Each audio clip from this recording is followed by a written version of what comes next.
She stood at the altar of his coronation, his chosen Luna, his fated mate, and he looked her in the eyes and tore her soul out in front of 1,000 witnesses. No warning, no mercy, just a king's cold decision and a woman's world collapsing in real time. But here's what Darius Blackthorne never calculated. You can exile a wolf to the frozen north, strip her of her title, her bond, her dignity, and she'll still come back. Just not the way you expected. Stay until the end. You won't sleep after this one. Drop your city in the comments. I want to know where my pack is watching from tonight. The Great Hall of Blackthorne Keep had never smelled like blood before a coronation. That was the first thing Celine noticed when the procession doors swung open and the heat from 10,000 candles slammed into her face like a fist. The air was thick, roasted pine resin, melting wax, the perfume of noble women who'd spent fortunes to smell like imported flowers. But underneath all of it, threading through everything like a wire drawn too tight, was the copper iron scent of something wounded. She told herself it was the slaughtered elk in the feast hall, the ceremonial kill, tradition stretching back 8 generations of Blackthorne kings. She told herself that because the alternative, that the blood smell was coming from inside her own chest, wasn't something she could afford to believe. Not tonight. Tonight she was Luna. Celine Frostvale kept her chin level and her shoulders back as she moved down the crimson runner between 2 walls of the most powerful wolves on the continent. She'd practiced this walk for 3 months. 14 steps from the doors to the first column. Hold the pace. Don't look at the faces. Fix your eyes on the altar where Darius stood in his black coronation armor, and remember that every person in this room needed to believe she was worthy of standing beside him. She focused on his silhouette at the far end of the hall. He was tall. He'd always been tall, broad through the shoulders in a way that made other alphas instinctively calculate the distance between themselves and the nearest exit. The coronation armor was polished obsidian plate trimmed in wolf silver, and the crown hadn't been placed on his head yet, but he wore the weight of it already. You could see it in how he stood, how he breathed, like a man who'd spent his entire life training his body to carry something enormous, and had finally arrived at the moment where the carrying began. Celine had loved that about him once. She was still deciding whether she loved it now. The mate bond between them hummed low and constant in her sternum. A living thread, warm and stubborn, the kind of thing you didn't choose and couldn't explain to anyone who hadn't felt it. Their wolves had recognized each other 2 years ago in the middle of a border skirmish that neither of them had any business surviving. She'd been a Frostvale scout. He'd been a Blackthorne commander with a broken sword and a bleeding side and more cold fury than she'd ever seen compressed into a single human body. She'd dragged him out of that ambush. He'd looked at her afterward with those iron-gray eyes and said nothing for a full 10 seconds, which she'd later learned was the closest Darius Blackthorne ever came to being speechless. That was the bond. That was what she was walking toward now. She made it to the altar without stumbling. Small victories. The High Elder, old Marin, white-haired and sharp-tongued and ageless as the mountain, stood waiting with the coronation crown in both hands. Behind her, the sacred flame burned in its iron basin, the only light in the room that wasn't candles. It was blue. It was always blue at coronations. Tradition said it was the breath of the first wolves, the ones who'd walked on 4 legs and chosen to stand. Celine took her place beside Darius and kept her eyes on the flame. She didn't look at his face. She'd learned in 2 years that there were times when Darius's face was not something you could look at directly and remain composed. This felt like one of those times.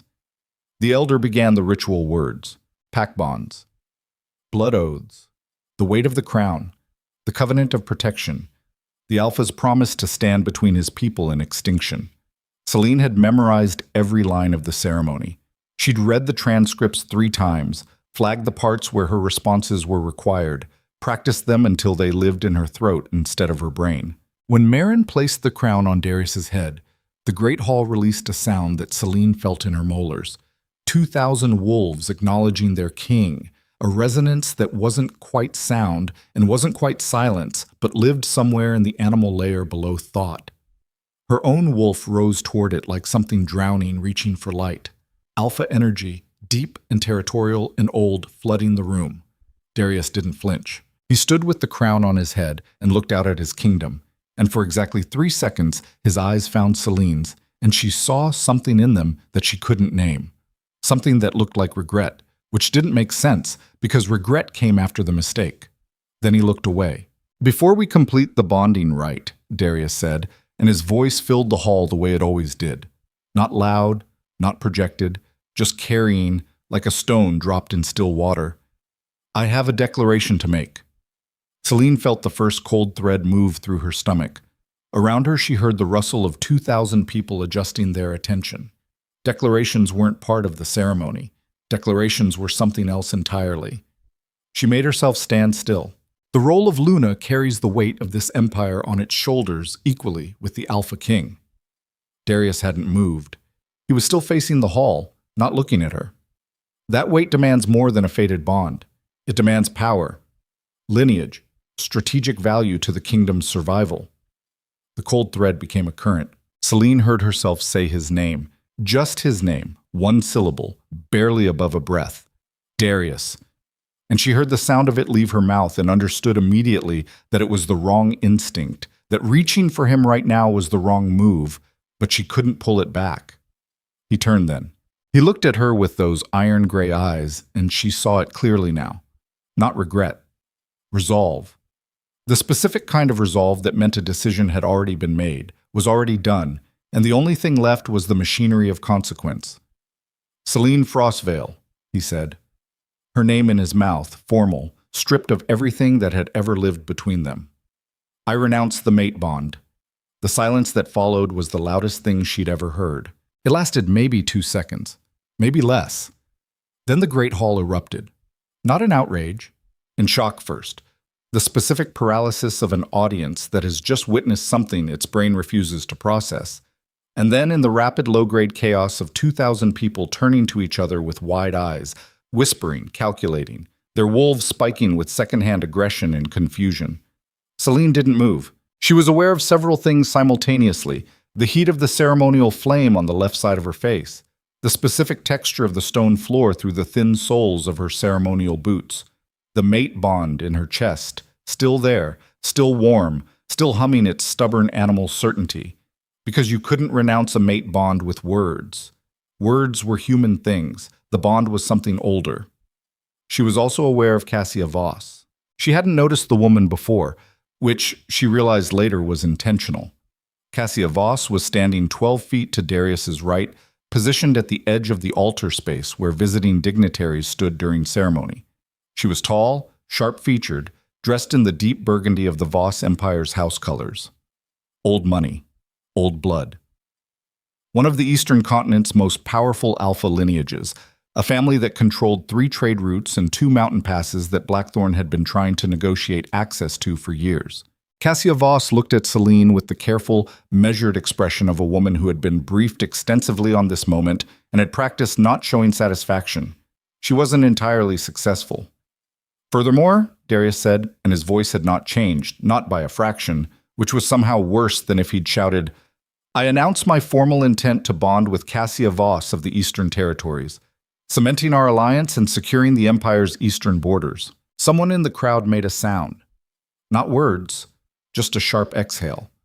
The involuntary vocalization of witnessing something that crosses a line most people consider permanent. Celine found Darius's eyes. She held them. She didn't cry. She wanted to note that clearly, even if there was no one to note it to. There were no tears. There was nothing in her face that she couldn't control.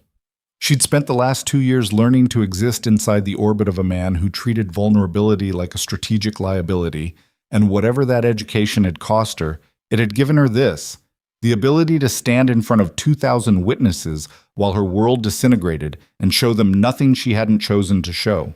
"You should have told me," she said. She said it quietly enough that most of the hall couldn't hear it. She said it to him, only to him, the way you'd say something to a person in a burning room when you both already know the building is coming down. "This isn't personal," Darius said, just as quietly. The cold that moved through her then wasn't the thread from before. It was something else. Something that started at the base of her spine and climbed, and she recognized it, distantly, the way you recognize a natural disaster by its early signs, as the first stage of a rage so absolute it had no temperature at all. "You're standing in front of everyone I have ever known," she said, and you're ending what we are, and you're telling me it isn't personal." His jaw tightened, just barely, the only crack in the marble. "The kingdom needs—" "Don't." The word came out harder than she intended. "Don't explain the kingdom to me like I'm a courtier who wandered in from the wrong party. I know what the kingdom needs. I've spent 2 years learning what the kingdom needs. I gave you counsel when your war council gave you nothing. I stood on that northern border in the dead of winter with 40 scouts because your intelligence was wrong and someone needed to be there. Don't tell me about the kingdom." Darius said nothing. "Look at me," she said. "Look at me and say it again." He did. That was what broke something in her chest. Not the betrayal itself, but the fact that he looked at her with those iron gray eyes and didn't flinch and said, with all the terrible weight of a man who had made a calculation and arrived at an answer he could live with, "You're not what the Empire needs. I'm sorry." Elder Marin made a sound, a sharp intake of breath, and Celine heard it clearly, which meant the hall had gone quiet enough to hear breathing. "The Luna bond will be formally dissolved at the new moon," Darius continued, raising his voice back to hall volume, returning to the ceremony he'd interrupted, treating what had just occurred as a necessary procedural step that had now been completed. "Celine Frostvale will be escorted from Blackthorn territory within the next 12 hours. Given her services to the Crown, she will be granted safe passage to the Northern Territories." Safe passage to the Northern Territories. There were several ways to say a thing, and that particular grouping of words was one of the cleaner ones. What it meant, stripped of the diplomatic language, was exile. The Northern Territories, the frozen stretch of land above the Empire's last formal border, was where Blackthorn sent people it couldn't execute outright, but needed to disappear. It was where broken wolves went, rogues, exiles, the ones the Empire had decided were no longer worth the maintenance cost. She was being packed off to the place where wolves went to die of cold and irrelevance. In the silence that followed, Celine became aware of a specific subcategory of sound, the sound of 2,000 people deciding, in real time, where this moment placed them. She could hear it, the subtle recalibration, the drawing back, the careful, neutral expressions replacing the earlier shock as people understood that the power in this room had just been sorted, hard and fast, and that anyone seen expressing sympathy for the discarded Luna was making a political statement they might not be able to afford. She saw Lord Carver, Darius's oldest war council member, a man who'd patted her on the shoulder 3 weeks ago and said she'd be a fine Luna, look deliberately away. She saw the Voss woman step forward to take the position at Darius's side. She saw the elder's face, and the elder's face was the one that nearly undid her. Old Marin, who had no political calculations left in her, who looked at Celine with something raw and helpless and sorry, and Celine looked away from it fast because that face was a door she couldn't open right now. She turned and walked out of the great hall, 14 steps from the altar to the first column. She counted them. She didn't look at anyone. The crowd parted, not with respect, not anymore, just with the instinct of people moving away from something falling. And she walked through them like she was walking through fog, her ceremonial dress trailing on the stone, her spine straight, her face empty of everything except the specific blank composure of a person who has decided to perform function until function is all that's left. She made it to the doors. She made it through the doors. She made it approximately 40 feet down the corridor beyond, to a window alcove behind a heavy tapestry, before her legs stopped cooperating. She didn't fall. She hit the wall instead, both palms flat against the cold stone, and stood there breathing. In through the nose, out through the mouth, the way she'd been taught for battle. Because this was a battle, she told herself. It was just a different kind of battlefield, one where the weapon was humiliation and the wound was designed to be slow.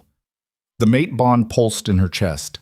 It was still there, still warm, still stubbornly alive the way bonds were, the way it would remain for days yet. It took time to unravel, even when one side was trying, because the bond wasn't interested in what either of them wanted.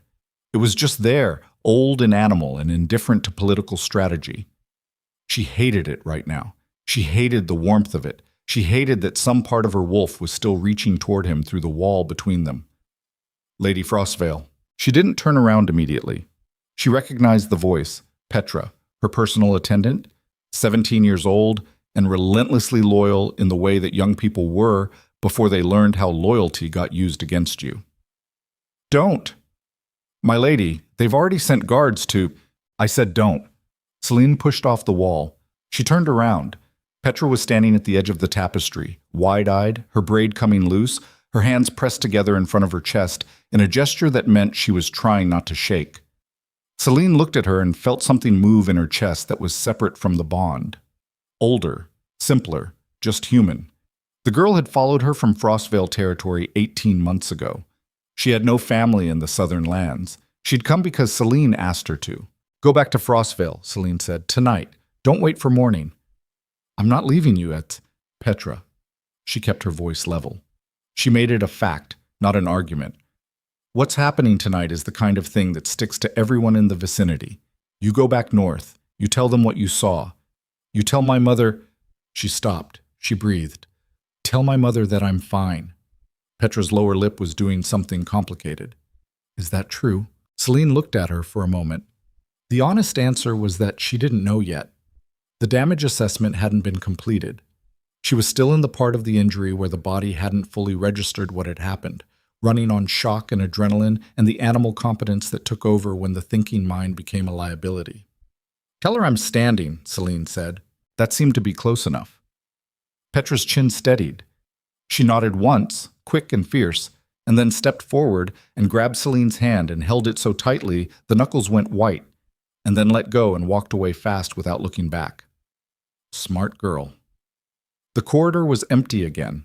Celine stood there in the cold stone alcove and did an inventory of what she had.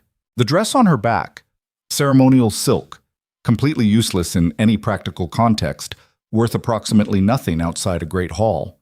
The silver bracelet on her left wrist, Frostvale made, an heirloom that her mother had pressed into her palm the morning she left for Blackthorn territory. The boots, which were thin and decorative and not designed for anything resembling survival.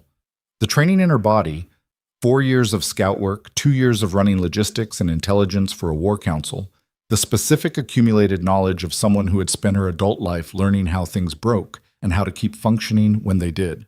And the bond, still warm and useless in her chest. She had 12 hours before the escort arrived. She started moving. The servants' corridors of Blackthorn Keep were not a mystery to her. She'd spent 6 months learning them, not because she'd anticipated needing an exit route, but because understanding the infrastructure of a place told you more about its actual power structure than any map of its official rooms. She moved through them now with the specific, unhurried pace of someone who belonged wherever they were, which was the first rule of moving through enemy territory. Uncertainty was visible. Certainty wasn't. The kitchens were still running at full chaos, the coronation feast being the largest logistical operation the keep undertook all year, and she moved through the edge of them without anyone looking twice. She got bread and dried meat and a skin of water, tucking them into the folds of her dress without ceremony.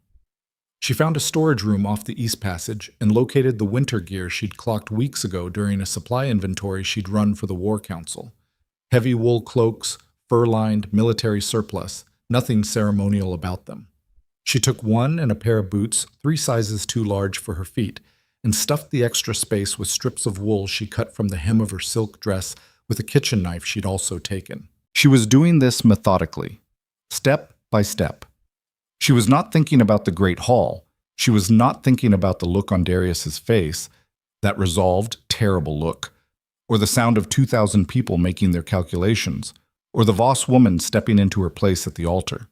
She was not thinking about any of it, because those thoughts were the kind that got into your joints and made you slow, and slow was how you died. She was thinking about the Northern Territories. She'd been told it was where broken things went. She'd been sent there to disappear. Fine. She'd go north. She just wouldn't go broken. The East Servants' Gate opened onto a delivery yard that connected to the outer road. She knew from the courier schedules that there'd be a supply wagon leaving for the northern waypost at the 3rd hour, late enough after the ceremony that the guards on the main gate would be rotating shifts, early enough that the celebration inside the keep would have reached the stage where everyone who mattered was drunk on their own ambition and not watching the exits. She was in the yard before the 3rd bell.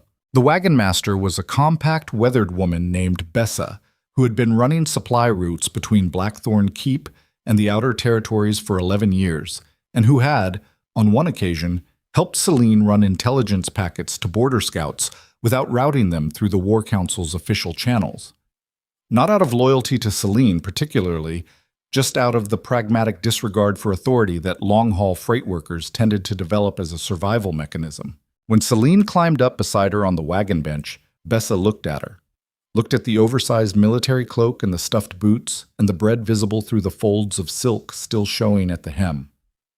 "Heard something happened at the ceremony," Bessa said. "You'll hear a lot more by morning." "You heading north?" "Yes." Bessa was quiet for a moment. Then she said, "Waypost 12 hours out. I can take you as far as the border marker. After that, you're past what I can cover." "I know." Another silence. The horses shifted against their traces. Inside the keep, somewhere muffled by distance and stone, something that sounded like celebration music had started up. Low strings, drums, the sounds of a court beginning to assemble itself around its new king and his strategic alliance. "You're not planning to disappear, are you?" Bessa said. It wasn't entirely a question. Celine looked at the dark road north and didn't answer. "Right," Bessa said, and clicked to the horses, and the wagon rolled. The 12 hours passed the way brutal things passed. Not slowly, which was what people expected, but in strange intervals. Some moments crawling and others swallowing whole stretches of time. Celine slept for 3 hours against the wagon's side wall, which she hadn't expected to be able to do, and woke to find the sky the specific iron gray of pre-dawn and the landscape outside fundamentally different from what it had been when they'd left. The Blackthorn territories were wooded and relatively temperate, old-growth forest, managed hunting lands, the cultivated rolling farmland that fed the Empire's southern belly. She'd grown up in the transitional zone, Frostvale territory sitting at the edge of where the managed land gave way to something older and less interested in human management. But the northern road through the Empire's last formal territories was different, older. The trees were different species, right? Harder, lower, spreading in ways that spoke to wind and cold rather than light and growth. The road itself changed texture, better maintained in some stretches where waypost traffic made it necessary, crumbling at the edges where maintenance had given up. At the border marker, a stone post 12 feet high, carved with 3 generations of territorial boundaries, the most recent one marking Blackthorn's current northern edge, Bessa stopped the wagon. "End of what I can do," she said. Celine climbed down. She adjusted the cloak. The cold hit her differently out here, away from the wagon's body heat, sharper, more intentional, the kind of cold that was not an absence of warmth but a presence in its own right. She looked at the marker. Then she looked at the road beyond it, which continued north into territory that the Empire's maps labeled with increasing vagueness. Waypost names first, then geographic markers, then finally just the word northern, and a line that suggested the Empire had stopped caring about specificity at that point. "Celine," she turned. Bessa was still on the wagon bench, holding the reins, looking at her with the expression of someone who had calculated whether they had something worth saying and decided they did. "I hauled freight for the Marin territory before the Blackthorn consolidation," Bessa said, "before Darius's father swallowed them. Had a regular route through the upper north. Before—" She paused. "Things were different up there, is all. People have long memories up there, longer than the Empire likes." Celine held her gaze. "There's a village called Ashford," Bessa said. 4 days north at a walking pace. 2 if you're moving with intent. Old rogue settlement, been there longer than the Empire. They don't send exiles back. They don't send anyone back. Ask for a woman named Rook. Tell her Bessa says the winter owes you a debt." She paused. "I don't know what that means." "She will." "Thank you," Celine said. Bessa nodded once. Then she turned the wagon around and headed south without looking back. Celine faced the road north. The bond was still there. Dimmer now. Distance had that effect. Stretched the connection, made it thinner. She could feel it the way you felt a conversation happening in another room. Present, audible in outline, stripped of detail. She stood at the border marker and let herself have 60 seconds. This was something she'd learned in scouting. The psychological cost of suppression was higher than the cost of acknowledgement. So she gave herself 60 seconds to feel the full weight of it. The humiliation. The specific devastation of being unmade in public by someone you had chosen to trust. The grief of the bond itself, which her wolf didn't understand as betrayal yet, only as distance, only as wrongness, only as a wound the animal couldn't locate. She felt it, all of it. She let it be as large as it actually was, which was enormous, large enough to knock down lesser architecture, large enough to explain why wolves who lost their bonds this way sometimes didn't survive it. At 60 seconds, she stopped. She picked up the pack she'd assembled from Bessa's wagon. Small, practical, nothing she hadn't needed before. And she started walking north. 4 days to Ashford. She had food for 2 if she was careful, a cloak that would hold through 2 nights of cold if she was lucky, and 11 years of knowing how to move through territory that didn't want her there. She also had, and she acknowledged this with the specific clarity of someone doing a damage assessment, a rage that had no temperature at all, the kind that didn't burn but froze, the kind that was patient, the kind that lasted. By the second day, the cold was serious, not survivable with difficulty serious, serious, the kind where the air in your lungs felt like swallowing glass and the ground had a particular quality underfoot that meant frozen solid below a deceptive surface layer of give. She'd grown up adjacent to this kind of cold, but not in it. And the difference was everything. She kept moving because stopping was a choice she couldn't afford. On the second night, she found a ruin, old waypost structure, collapsed on one end, but offering enough of a windbreak on the other to be usable. She built the smallest fire she could manage that still produced meaningful heat, ate the last of the bread, and sat with her back against cold stone and her wolf pressing up against the inside of her skin with an insistence that had been growing for 2 days. The wolf wanted out, not to run, though that was part of it. Her wolf wanted to shift because the bond's damage was easier to metabolize in 4-legged form, where the body could outrun the wound for a while, where the grief translated into speed and territory rather than the particular human torture of stillness and thought. She let her shift for an hour, let the white wolf out into the dark and the cold and the stark northern landscape, and watched through shared eyes as she ran the ridgeline above the ruin until the bond ache was something she could manage again. When she shifted back, something else was running alongside the ache, something she didn't have a name for yet, something that lived in the space where the bond had been bright and was now dimmed. Not empty, not yet, but different. Changed, like the landscape that appears when a flood recedes. Different terrain than what was there before. Older, harder, more honest about what it was. She sat with it in the cold and the dark and the dying fire, and she turned it over the way you turned over an unfamiliar object, examining it from every angle. On the third day, she hit the first rogue territory. Not Ashford yet. This was rougher, less organized, the kind of settlement that existed on the edges of places with actual names. 4 structures built into a hillside, smoke coming from 2 of them. Dogs, not wolves, actual dogs, who set up a racket when she came within 50 yards.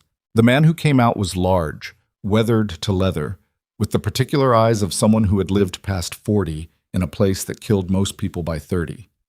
He looked at her. She looked at him. "Blackthorn exile?" he said. She registered the word. The specific category it put her in, the assumptions that came with it, broken, discarded, probably useless. "Traveler," she said. He looked at her for a long moment. Then he made a sound that might have been a laugh if it had been warmer. "Ashford?" "Ashford." He pointed northeast. "Day and a half. Stay on the ridge. Easier going than the valley floor this time of year." He paused. "There's wolves 2 ridges east running hard territory, not the friendly kind." "I know what unfriendly looks like." He looked at her again with those 30-year eyes. "Yeah," he said. "Looks like." He went back inside. She stayed on the ridge. On the morning of the 4th day, she came down out of the heights and saw Ashford below her in a valley that the hills wrapped around like hands around a flame. It was not impressive by southern standards. No great hall, no keep, no managed streets. It was maybe 40 structures of varying permanence, a central fire that seemed to burn continuously. Wolves moving between buildings with the particular body language of people who had decided this was their ground and were willing to defend it from whatever came next. She stood on the hillside and looked down at it and felt something she hadn't expected. Not relief, not safety. She didn't know enough yet for safety, but possibility. The specific quality of a place that was outside the Empire's calculation, A place that didn't know what she'd been, only what she was. She went down. The woman called Rook found her before she found Rook. She became aware of being tracked about 300 yards from the village perimeter. That particular prickling awareness between the shoulder blades that 11 years of scouting had taught her to trust absolutely. She didn't speed up or slow down. She just kept walking and said without turning around, "Bessa says the winter owes me a debt." Silence for a moment. Then footsteps. Unhurried, deliberate, and a woman came up alongside her. Rook was not what she'd expected, which meant she should have expected exactly this. Short, compact, dark-haired, somewhere between 40 and 60, with the particular agelessness of people who'd stopped worrying about what year it was. Her eyes were the color of old ice, and they moved over Celine with the specific efficiency of someone who had been assessing threats and assets since before Celine was born. "Bessa," Rook said. "She said you'd know what it meant." "I know what it means." Rook kept walking alongside her, not threatening, just present. Frostvale girl by the scent came from the south last night's direction, dressed like someone raided the wrong supply wagon. A pause. Blackthorn exile. Traveler. That's what they all say for the first week. Rook said it without mockery. Just fact. After that, some of them keep saying it and some of them stop. The ones who keep saying it usually leave again. The ones who stop... She shrugged. Well, they walked in silence for a moment. "I can work," Celine said. "I can scout, run logistics, manage supply chains. I can fight, hand-to-hand in wolf. I have 4 years of border scouting experience and 2 years running intelligence for a war council." "Whose war council?" She kept her voice level. "Blackthorn." Rook didn't stop walking, didn't change her pace or her expression, just absorbed this the way old rocks absorbed weather. "That's interesting," she said. "I'm not a spy." "I know. You can't possibly know that." "Spies don't lead with their vulnerabilities," Rook said. "They lead with usefulness and save the uncomfortable truth for never or very late. You led with Blackthorn in the first 2 minutes." A sideways glance. "Whatever happened to you down there was recent." Celine said nothing. "Coronation was 2 nights ago," Rook said. "It wasn't a question. Word travels, even up here. Word about the new Alpha King travels fast, especially to people who make a practice of paying attention to what Blackthorn does." She paused. "The story we got involved a Luna, publicly rejected." The cold in Celine's chest had nothing to do with the temperature. "You want me to confirm or deny something?" she said. "I want nothing from you at this moment except to know one thing." Rook stopped walking. She turned and looked at Celine directly, those old ice eyes absolutely level. "Are you here because you have nowhere else to go?" Celine met her gaze. "I'm here because I'm not done," she said. Something shifted in Rook's expression. Not warmth exactly, more like the adjustment of a very accurate instrument that has just taken a measurement and found it consistent with expectations. "All right," Rook said. She started walking again. "You'll sleep in the East Longhouse tonight. Tomorrow I put you to work. I'll know within a week what you're actually capable of. Not what you say you're capable of, what you actually are." She glanced over. "We run 8 rogue clans through this valley. Some of them are exactly what they look like. Some of them are something else. You'll figure out which is which." Another pause. "Everyone here carries what the South threw away. Doesn't make them broken. Makes them particular." "I understand. I don't think you do yet. Not unkind, just accurate. But you will." Ashford opened up around them. Wolves looked up from tasks, assessed her with the specific directness of people who had given up on social performance in favor of pure functionality. Children ran. Someone was butchering an elk near the central fire, and the smell of it, blood and cold air and smoke, was the most real thing she'd encountered in 4 days. She was here. Celine Frostvale, former Luna of Blackthorn Keep, exiled to the place where unwanted things went to disappear, stood in the center of a rogue settlement at the edge of the known world and felt the mate bond pulse once, faint and distant, like a signal from a ship already past the horizon. She let it go. Not forever. She couldn't do that yet, and she wouldn't lie to herself about it. But for now. For today. She had work to do. What she didn't know yet, what none of them knew, not Rook, not the clans, not the empire sprawling south of the border marker, Not Darius Blackthorn wearing his crown in the keep she'd helped him hold, was what was sleeping inside her blood. She didn't know about the first lunar queen. She didn't know that the cold of the north wasn't killing her the way it killed others, that her body was adapting faster than made sense, that her wolf was changing at the cellular level, that something ancient was waking up in response to the cold and the grief and the bone-deep fury that had no temperature at all. She didn't know yet.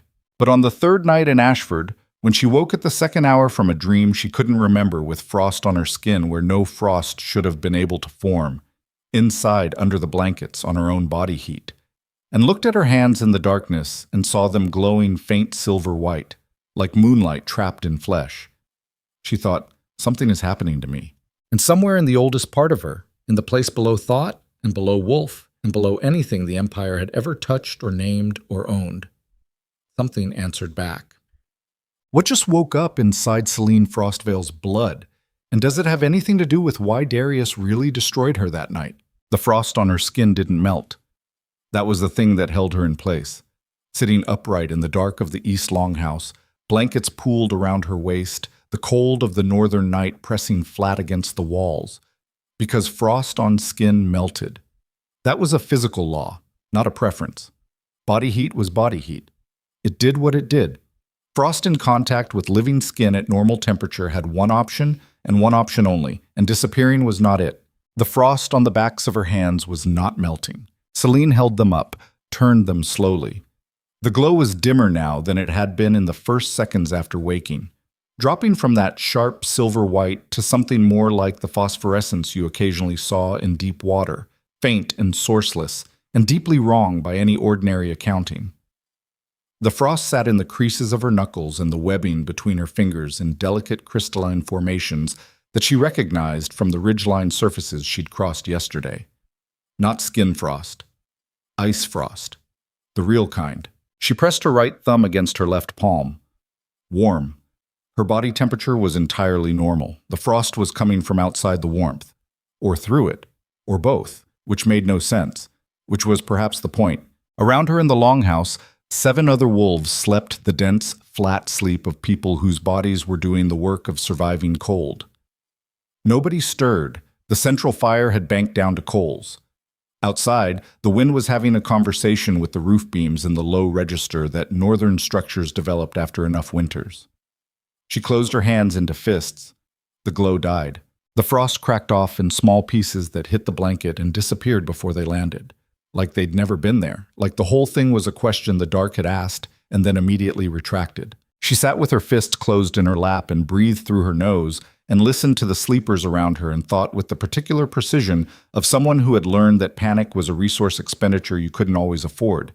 Something is happening to me, and I don't know what it is, and not knowing is information. She lay back down. She did not sleep again, but she lay still and let her body rest and used the remaining hours of dark to do an inventory of the last 4 days at the cellular level. Every strange moment she'd dismissed as cold stress or grief response, or the general unreliability of a body pushed past its limits. The way the temperature had stopped bothering her somewhere around the second day, not through acclimatization but through something that felt more like accommodation, as though the cold had decided to negotiate. The way her wolf had changed during that hour of running the ridgeline. Something in the shift itself different, the return to skin leaving traces that didn't usually persist. The dream she couldn't remember but that had left her body feeling like a plucked string still vibrating. She cataloged it all, filed it under, unknown, priority, do not discuss. At dawn she got up and went to work. Rook had not been joking about the assessment. The woman ran Ashford with the specific methodology of someone who had long ago stopped distinguishing between efficiency and survival, because in her experience they were the same thing. The first task she assigned Celine was a perimeter check, a 12-mile circuit of the valley's high points, marking wind direction and animal sign and any evidence of human passage. Standard scout work, the kind of thing that told an experienced observer less about the terrain and more about how the new person moved through it. Celine did it in 4 hours instead of the expected 7. She came back with a map, hand-drawn on the back of a piece of supply parchment she'd found in the longhouse, that included 3 things Rook hadn't asked for and clearly hadn't expected. a secondary entrance through the eastern rock face that the current perimeter didn't account for, a water source 2 miles north that the valley wasn't using, and evidence of a wolf pack passage 3 days old moving west to east across the ridge. Rook looked at the map for a long time. The eastern gap, she said, wide enough for 2 wolves moving fast, not defensible from the current layout. We knew about the gap. Then someone decided it wasn't a problem. Someone was wrong. Rook set the map on the table. The pack sign? What direction were they moving? East. Fast. The spacing said they weren't ranging, they were relocating. Something pushed them off their territory. A pause. Or someone, Rook looked up. The Grey Wolf clan has been pushing their border east for 6 months. We've been watching it. If they've pushed the wild packs off that ridge, they've effectively claimed the high ground on your northeastern approach. I know what they've claimed. Celine met her gaze. What are you doing about it? It was a direct question, and she knew it read as presumptuous. A 4-day arrival telling a woman who'd held this territory for decades what her problems were. But she'd learned from 2 years in a war council that the most expensive thing in any strategic situation was the politely unasked question, and she didn't have enough resources here to pay that cost. Rook looked at her for a long beat with those old ice eyes. Right now, Rook said slowly, I'm deciding whether you're an asset or a complication. I've been both before. I imagine you have. Rook picked up the map again. Eat. There's a council meeting at midday. You'll sit in. She sat in. The council was 7 people, and none of them were what the South would have called leaders. They were what long winters made. Specialists in staying alive. An older male called Bram, who managed the valley's hunting territories with the focused intensity of a man who understood that every calorie had a name. A younger woman, Iris, who handled medical supplies and knew more about infection and frostbite than any physician Celine had encountered in the Empire. 3 others whose roles were less defined but whose presence suggested the kind of lateral authority that emerged in places where survival required collective competence rather than hierarchy. And 1 more. Sitting at the end of the table, not speaking, not taking up any more space than necessary, a man whose wolf she clocked the moment she walked in, because it was the kind of wolf you clocked automatically. Large. Old. The specific quality of power that had been carried for a long time and had stopped needing to announce itself. He was younger than his wolf suggested. Late 30s, maybe, dark-haired, with a scar running jaw to temple on the left side that had healed without care. He watched her walk in with the flat, measuring attention of someone who assessed threats for a living and hadn't decided yet which category she occupied. Rook introduced her without ceremony. Celine Frostvale blood, Blackthorn trained. She's been here 4 days and she already found the East Gap problem. Everybody be honest about what we've got going on. The man at the end of the table said, She's Blackthorn exile. She's sitting right here, Celine said. His eyes moved to her. The quality of the attention didn't change. Still flat, still measuring, but something in it sharpened at the directness. Cade, Rook said, which Celine understood to be his name and a mild warning simultaneously. Blackthorn exiles come in 2 types, Cade said, still looking at Celine. The ones who break, and the ones who've been sent to watch. I gave you a map with your security gap on it, Celine said. If I was here to watch, I'd have let you keep not knowing about the East approach. Or that's exactly what a smart observer does in the first week. Makes herself useful. So what's the version of this conversation where you believe me? He was quiet for a moment. Don't know yet. Then we're in the same position, she said. I don't know if this council is worth working with yet either. We're both making assessments. The only difference is I'm saying it out loud. Something happened at the edges of Cade's expression. Not quite a reaction, more the absence of the suppression of one. Rook moved the meeting forward with the pragmatic authority of a woman who had spent years managing the egos of damaged wolves and had developed an efficient technique for it. She simply began talking about something else, and the force of her focus pulled the room along. The Grey Wolf situation was, as Celine had suspected from the map evidence, worse than anyone was officially saying. 6 months of eastern pressure had cost Ashford 2 hunting ranges and an indirect trade route. 3 of the smaller rogue settlements in the northeastern valley had already been absorbed, not by violence exactly, but by the specific coercive hospitality of a larger power that arrived and didn't leave. They want this valley, Iris said. They've always wanted this valley. Better water, better shelter, central position in the Northern Territories. What stopped them so far? Celine asked. Us, Bram said flatly. What specifically about you? The fact that taking Ashford by force has a cost. Rook's voice. We've made sure the cost is high enough that they've preferred the slow approach. Pressure instead of attack. Wait until we're weak enough that the cost drops. Are you weakening? The silence around the table was the answer. We lost 12 wolves last winter, Iris said quietly. Illness and cold. We've got 7 pups this cycle. The numbers aren't... She stopped. The Grey Wolf clan is running 60-plus wolves, Cade said. He was looking at Celine now with an attention that had shifted slightly, still measuring, but measuring something different. What did Blackthorn teach you about asymmetric defense? It was the first thing he'd asked her directly. She looked at him for a moment. Then she said that the resource-poor defender wins by making every engagement more expensive than the resource-rich attacker budgets for. You don't match force with force. You match force with consequence. And if the attacker decides the consequence is acceptable, then you change what the consequence is. He held her gaze. How? By making sure they can never fully predict what it will be. She paused. The East Gap isn't just a vulnerability. It's an option.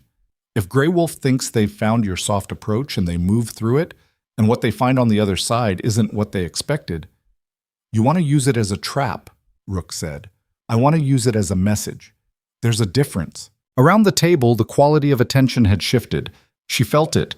The specific recalibration of people who have been carrying a problem alone for too long and are suddenly aware that someone else can see its shape.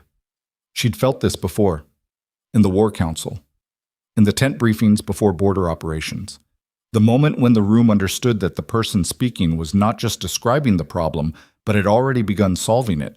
She hadn't thought about whether she missed it. She found she had. Rook set down her cup.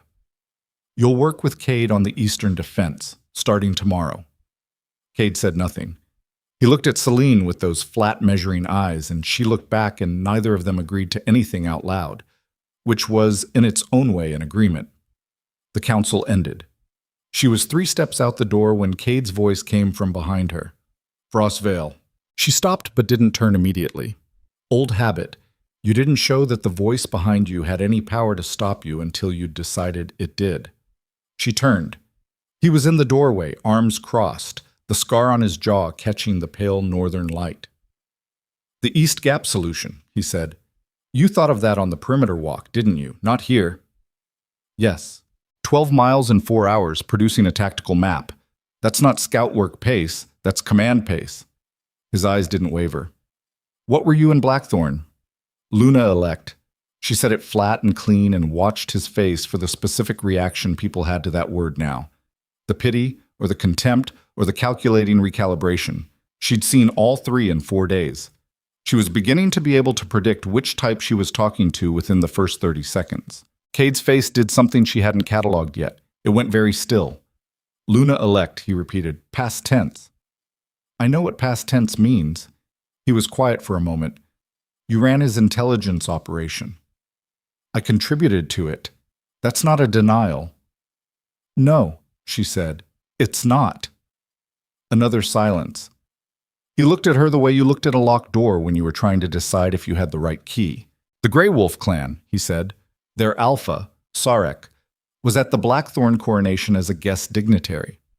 He's been building east for 3 years because someone in the Southern Empire told him Ashford was strategically significant and currently vulnerable. He paused. You know anything about that? The cold that moved through her had nothing to do with the northern air. She stood with it for exactly 3 seconds. Then she said, what specifically did they tell him? That the exile route north was about to bring him a problem. The words settled into the air between them, and she watched them land and felt something happen in her chest. That was neither the bond nor the frost glow, but something older and more simple. The specific comprehension of a person who has just understood that what she thought was an ending was actually the opening move in a longer game. He sent her here. He sent her here knowing, not to disappear, not from cruelty, or not only from cruelty. He sent her north because something in the north was useful to someone, and removing her to this specific location was part of a calculation she hadn't seen the full shape of yet. Or someone had told him to. "How long have you known?" she said. 3 days. "You let me do the perimeter walk anyway. I needed to know if you were worth the problem you brought with you." She held his gaze. "And?" He looked at her for a long moment with that unreadable stillness. "You found the East Gap," he said, "on day 1. 12 miles in 4 hours. Produced a tactical map nobody asked for. Then you sat in council and identified a solution that took me 6 months to get close to." He unfolded his arms. "You're worth the problem." "That's not a compliment." "No," he said. "It's an assessment." He went back inside. She stood in the cold outside the council house and looked north, where the sky was the particular white of weather building on the horizon, and let herself understand the full shape of what she was standing in. She had been exiled to a location that had been flagged as strategically significant. She had been sent there knowing a hostile clan was already applying pressure. Whether the intent was to remove her permanently through someone else's hand, or to use her as a destabilizing element, or something else entirely, she didn't know yet. What she knew was that she was inside someone's longer game, and the only acceptable response to that was to understand the game well enough to stop being a piece in it, to become the player instead. She thought of Darius in his coronation armor, that resolved face, the calculation behind those iron gray eyes. She thought, if you wanted me gone, you had options. You chose this one. She thought, why? She didn't have the answer yet, but she had a direction, which was something. She went to find Cade. He was behind the council house, splitting wood with the methodical efficiency of a man who'd been doing it long enough that his body handled it without consulting his mind. She stood at the edge of the yard and watched for a moment, not the work, but him, the way he moved, the specific quality of his presence in space. His wolf ran close to the surface. She could feel it from 6 feet away, that old and large energy, the kind that had seen enough that it no longer felt the need to posture. "You were a commander," she said. He didn't stop splitting. "Was. Where?" "Doesn't matter." "It does if I'm working with you." He set the axe and turned. "Marin territories. Before the consolidation." A pause, flat and deliberate. "Before Blackthorn swallowed them." Ah. There it was. She stood with that for a moment. Darius's father had consolidated the Marin territories through a combination of military pressure and political coercion that the Southern histories described as an alliance, and the people who'd lived through it described differently. Bessa had mentioned it on the wagon. Cade's face told her everything about which description he'd experienced firsthand. "Then you have more reason to let Grey Wolf have this valley than to fight for it," she said. His jaw tightened. "I'm still here." "I know. I'm asking why." He looked at her for a long beat. "Because what's mine is mine," he said. The simplicity of it was total. No justification, no elaboration, just a statement of fact with the weight of everything that had shaped it. "Blackthorn took the Marin lands. I won't hand this one to Grey Wolf because the math looks bad." His eyes held hers. "You understand that?" It wasn't a question. He was reading her the way she'd been reading him, and he'd arrived at a conclusion. "Yes," she said. "Then we work together." "We work together." He nodded once, the kind of nod that closed a door and opened a different one, and picked up the axe again. She stayed in the yard. "The thing Sarek was told about this location," she said. "The intelligence about Ashford's vulnerability. I need to know the source, if you can get it." "Asking me to spy on the people trying to kill us?" "Asking you to find out if what happened to me and what's happening here are the same operation." He set the axe again, looked at her with that measuring stillness. "If they are," he said. "Then the person running the operation made a mistake," she said. "They sent me to the exact place where I'd find out about it." Something moved in Cade's eyes then. Still not warm. He wasn't that. And she didn't think he was built for it anymore. And she understood that without judgment because she recognized the same architecture in herself. The thing that happened to people when warmth had been used as a vector of damage enough times that the body quietly stopped producing it for strangers. But it was something. An acknowledgement. "I'll make contact with one of the Grey Wolf border wolves," he said. "There's one who's been running the line between their territory and ours for 2 months. I don't think he's a true believer. He runs it with the eyes of a man who's working a job, not a cause. Good. Those are the ones who'll talk if the price is right. What's our price? She thought for a moment. Information for information. We tell him something that makes him valuable to Sarek. Something true but small, something that costs us nothing. He feels like an insider. Then we ask questions. Cade was quiet, absorbing this. That's the kind of thing you learned in the War Council, he said. Yes. Not the kind of thing they teach pack defenders. No. Another silence, the particular kind that formed around a thing when two people were both looking at it clearly for the first time. You're building something, he said. You walked into this valley 4 days ago with nothing and you're already building something. She met his gaze. So are you. You've been building it for years. You just needed a different tool. Is that what you are? Right now? Yes. She held his eyes. Ask me again in 6 months. He looked at her for a long moment with those old, flat measuring eyes. Then he said, split wood with me. I think better when my hands are working. She picked up the second axe and split wood with him for an hour, and they talked. And by the end of it, she understood that what Cade had built in Ashford was not simply a rogue settlement. It was a structure. Rough, incomplete, functioning on will and winter more than anything elegant, but a structure. 8 clans moving through the northern valleys with loose coordination, a shared understanding of threat and resource, the embryonic shape of something that could become, with the right pressure applied in the right places, something considerably more. He'd been thinking about it for years. She could hear it in how he talked about the clans. Not as separate units, but as a system, the way you talked about something you'd been mapping in your head long enough that the map had started to feel like reality. He just hadn't had the strategic vocabulary for it, the framework that turned instinct into operation. She had exactly that. 2 years of it, learned in the Empire's own war room, used to serve a king who'd thrown her away. She thought, with a cold precision that felt almost like satisfaction, he trained me for this. He just didn't know who he was training me for. The frost came back that night. Not on her skin this time. She woke before it reached the surface. Some animal awareness catching the pre-signal, the sensation of cold building from inside outward rather than outside in. She sat up in the dark of the longhouse and pressed both hands flat against the earthen floor and breathed with deliberate control and pushed it back down. It went. Reluctantly, like something that had been expecting more space and was being told the space wasn't available yet. She sat in the dark after. She was not afraid of it. That was the thing she noted most carefully.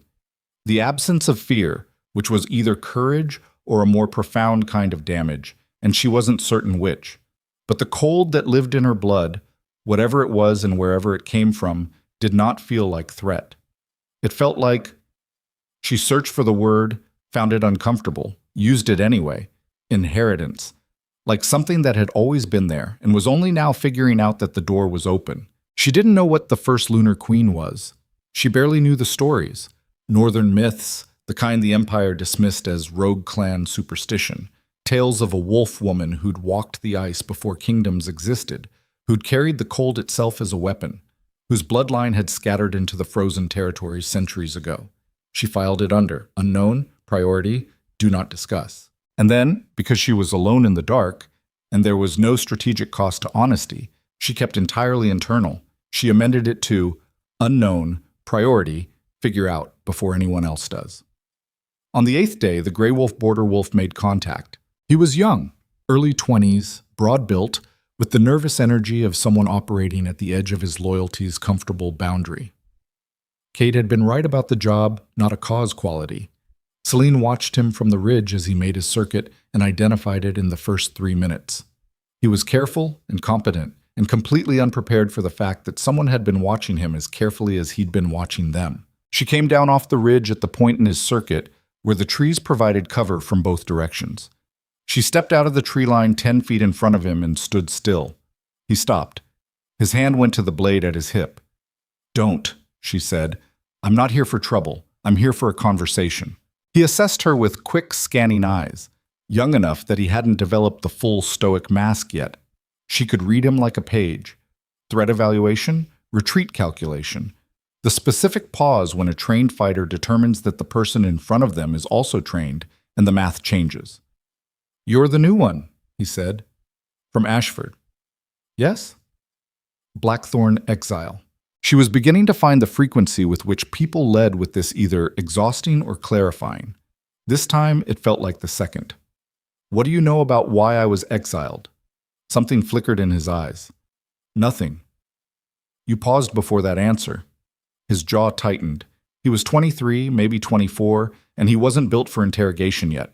Sarek mentioned it, he said finally, at the winter briefing, said there'd be a high-value exile coming north. Said it was an opportunity. What kind of opportunity? He looked at her for a moment with the expression of a man standing at a door he hadn't intended to open. The kind that makes the Southern Empire's problem become our territory, he said. There it was. She stood with it. The cold in her blood ran absolutely still, the way deep water ran still under ice. Surface calm, everything moving below. Who told Sarek about the exile before it happened? She said. He shook his head. I don't have that. Who would? His inner council. Maybe 2 people. He paused. His alliance contact. He has an alliance contact in the south. Not a question. He answered it anyway. Has for a year. Don't know who. The communication comes through a coded courier system. I move the packages sometimes. I don't read them. She looked at him for a long moment. What's your name? He hesitated. Then, Finn. Finn, she said. What I'm about to tell you is true and verifiable and worth something to Sarek, a water source 2 miles north of Ashford's Valley. It's been unused because the route is exposed. In 2 weeks, we're going to run a supply line through there. If Sarek wants to know our supply routes, that's one. Finn's eyes moved over her with the rapid calculation of a young man figuring out if he was being set up. Why are you giving me this? Because I want something in return, she said. Next time you move a package from Sarek's alliance contact, I want to know the courier mark, the identifying sign on the seal or the packaging, something I can trace. If Sarek finds out, he won't. She held his gaze. Unless you tell him, and you won't, because you're running the line between his territory and Ashford's with the eyes of a man who's already calculating his exit. He went very still. You've been watching me a long time, he said. 8 days. She paused. Long enough? He looked at her with something she recognized, the specific quality of a person who has been seen accurately by someone they didn't expect to be seen by, and who is trying to decide if that's threat or relief. I'll look at the next package, he said. She turned and walked back toward the tree line. The Blackthorn exile thing, Finn said behind her. Sarek said it like it meant you were damaged, that the North would finish what the king started. She stopped. She turned. She looked at him across the distance between them and let him see her face clearly. Let him see what 4 days of cold and 8 days of work and a fury with no temperature at all had built in the 30 hours since she'd watched the frost glow from her own hands in the dark. Tell Sarek, she said, that damaged things have edges. She went back up the ridge. She made it back to Ashford in 2 hours and found Cade at the Eastern Gap, doing what she'd done 8 days ago, studying the terrain with the particular attention of someone turning a problem over. She came up beside him. He'll look at the next package, she said. Cade was quiet for a moment. You trust him? I trust his situation. He wants out. That's enough for now. And if the courier mark leads back to someone in the Southern Empire? She looked out at the Eastern Gap, the rock face beyond it, the northern sky building toward weather again. Then I'll know who orchestrated the exile, she said. Who told Darius to send me here, or who used his decision to set this in motion? A pause. And I'll know what they want from this valley. Cade turned to look at her. She didn't look back. She was watching the gap, thinking about what lived on the other side of it. The Grey Wolf territory, the Southern Empire, the long web of connected decisions that had placed her in this exact spot. The frost in her blood was running still and cold and patient. There are stories, Cade said, about the northern bloodlines, the old ones, before the Empire standardized everything and decided what wolves were and weren't. She said nothing. Stories about a line that carried something different, not just alpha strength. He paused. Something older. She felt the frost shift slightly in her chest, like a signal. I've heard the stories, she said. Have you? I filed them under superstition. And now? She was quiet for a long moment. Now I'm revising my filing system, she said. The weather that had been building on the northern horizon all day broke that evening. Not the manageable cold she'd been navigating for 8 days, but something harder. The kind of storm that the North threw at everything periodically to remind the living that it was tolerating their presence, not endorsing it. She stood at the longhouse door and watched it come in. The storm front moved across the valley like something deliberate, and at the exact moment it crossed the tree line above Ashford and the first hard blast of wind hit the settlement, every wolf in the vicinity felt it. The atmospheric pressure drop, the energy shift, the way extreme weather engaged the animal brain's most basic circuitry. Her wolf rose hard, not with fear, but something else. Something that reached toward the storm the way you reach toward something familiar. The frost in her blood ran bright. Just for a second. Just long enough to be real. She pressed her hand flat against the doorframe and breathed through it, pushed it back, maintained the surface. Around her, wolves were moving to secure shelters and check on the young. Normal storm response. Nobody looked at her. But in that second, in that bright, cold second, she had felt something she couldn't unfeel. The cold wasn't coming from outside her. It never had been. She'd been reading it wrong since the first night, mapping it as intrusion when it was activation. The storm hadn't triggered it. It had recognized it. As like calling to like, reaching across the gap between sky and skin for something that turned out to already be there.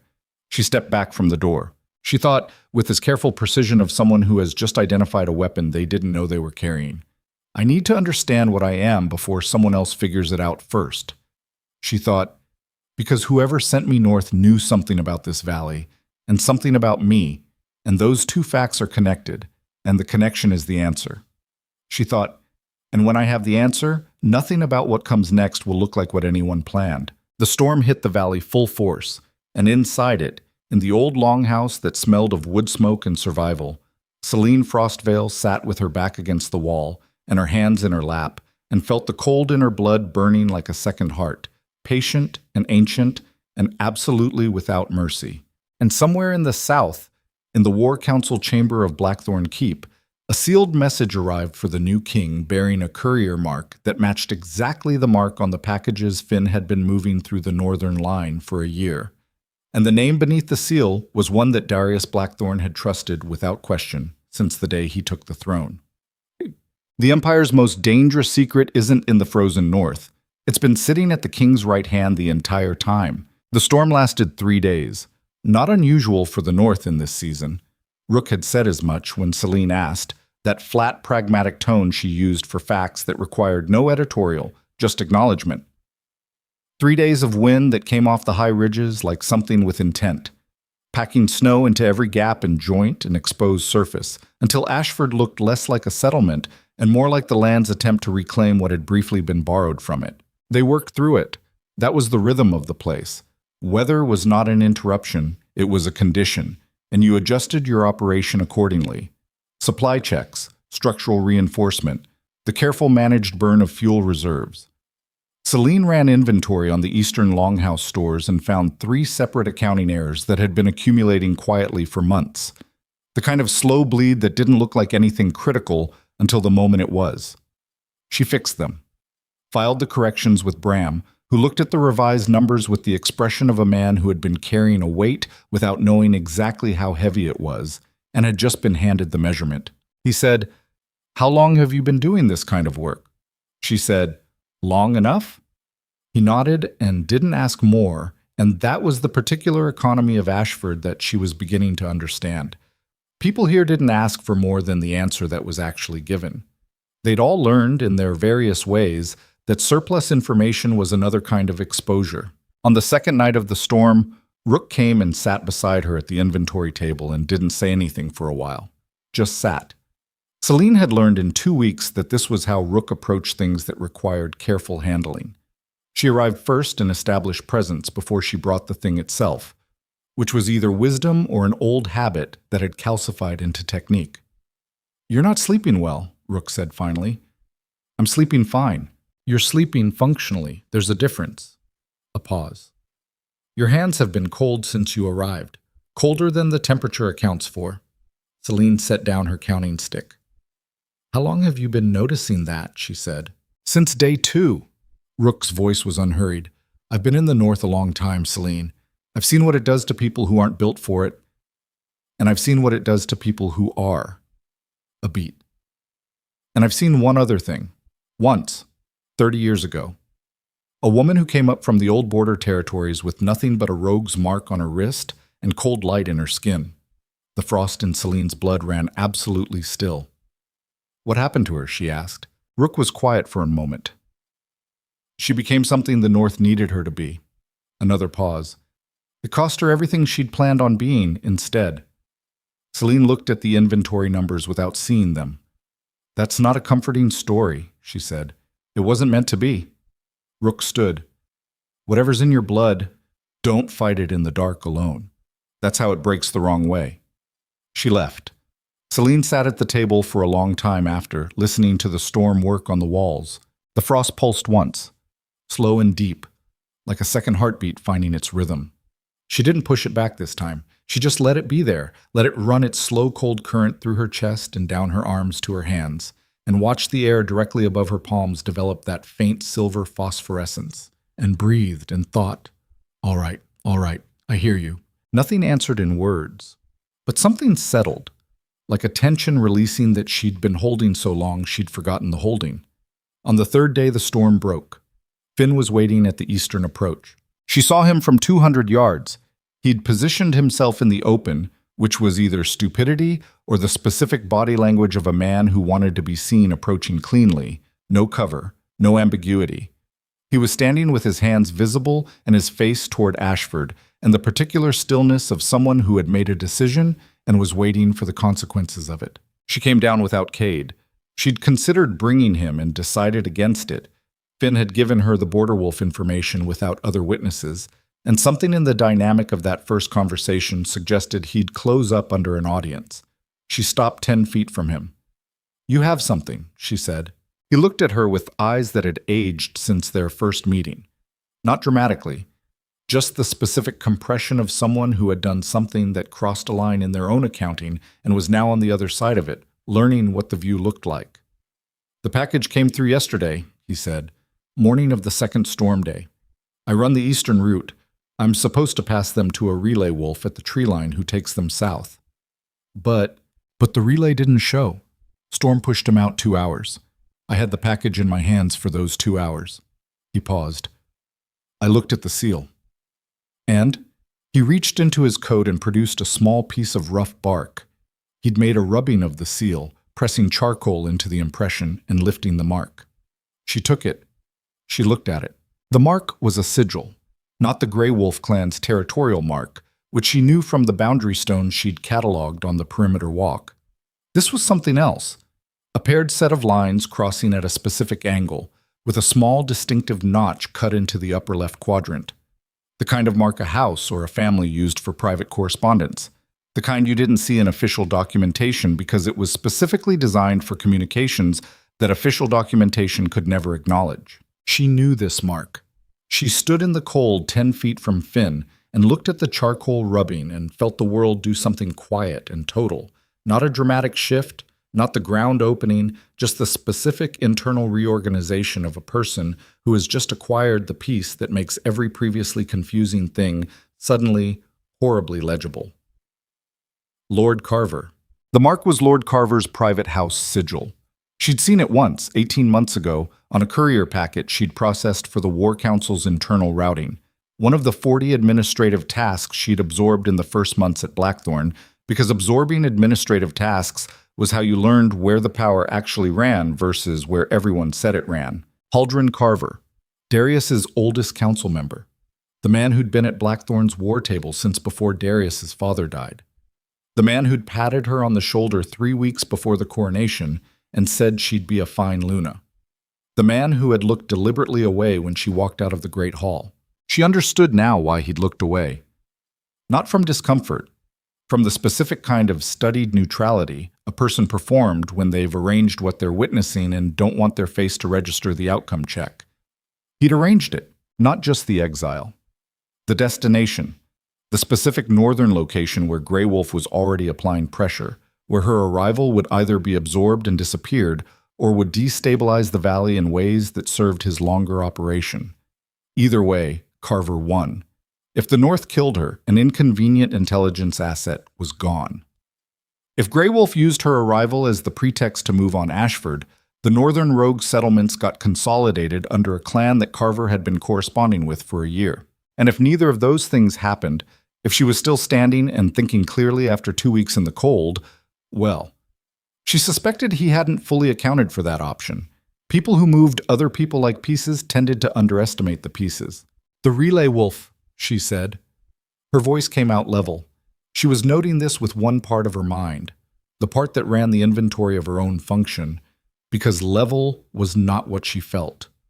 What she felt was the cold in her blood running so still it had stopped feeling like cold and started feeling like the total opposite of fire. "The relay who was supposed to take the package south. What do you know about him?" "Name's Gret. Runs 3 routes between the northern line and the Empire border. He's not Grey Wolf. He's independent. Paid work." "Has he been running this specific route for a year?" Finn thought. "About that, yes." "And the package goes where, after Gret?" "I don't know the full chain. I assumed it went to Sarek's contact in the south." She looked at the rubbing again. "It does. It goes to Lord Carver's private messenger network and then into Blackthorn Keep's back channels." She paused. "Sarek isn't running a contact in the south. He's being run by one." Finn was quiet for a moment. "That changes what I thought this was." "What did you think it was?" "Sarek building an alliance, working both sides." "It's not an alliance," she said. "Sarek is an instrument.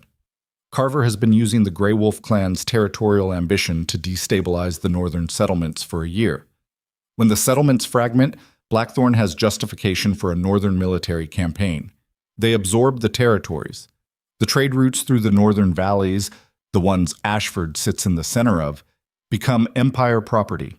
She could see Finn doing the math in real time, the specific face of someone whose entire understanding of their own situation has just been reconfigured. "Sarek thinks he's gaining territory," Finn said. "Sarek thinks he's going to end up with Ashford and the Valley clans under his banner, with Blackthorn's tacit backing. What he's actually going to end up with is a military justification that the Empire will use to roll through the north and take everything, including Grey Wolf territory.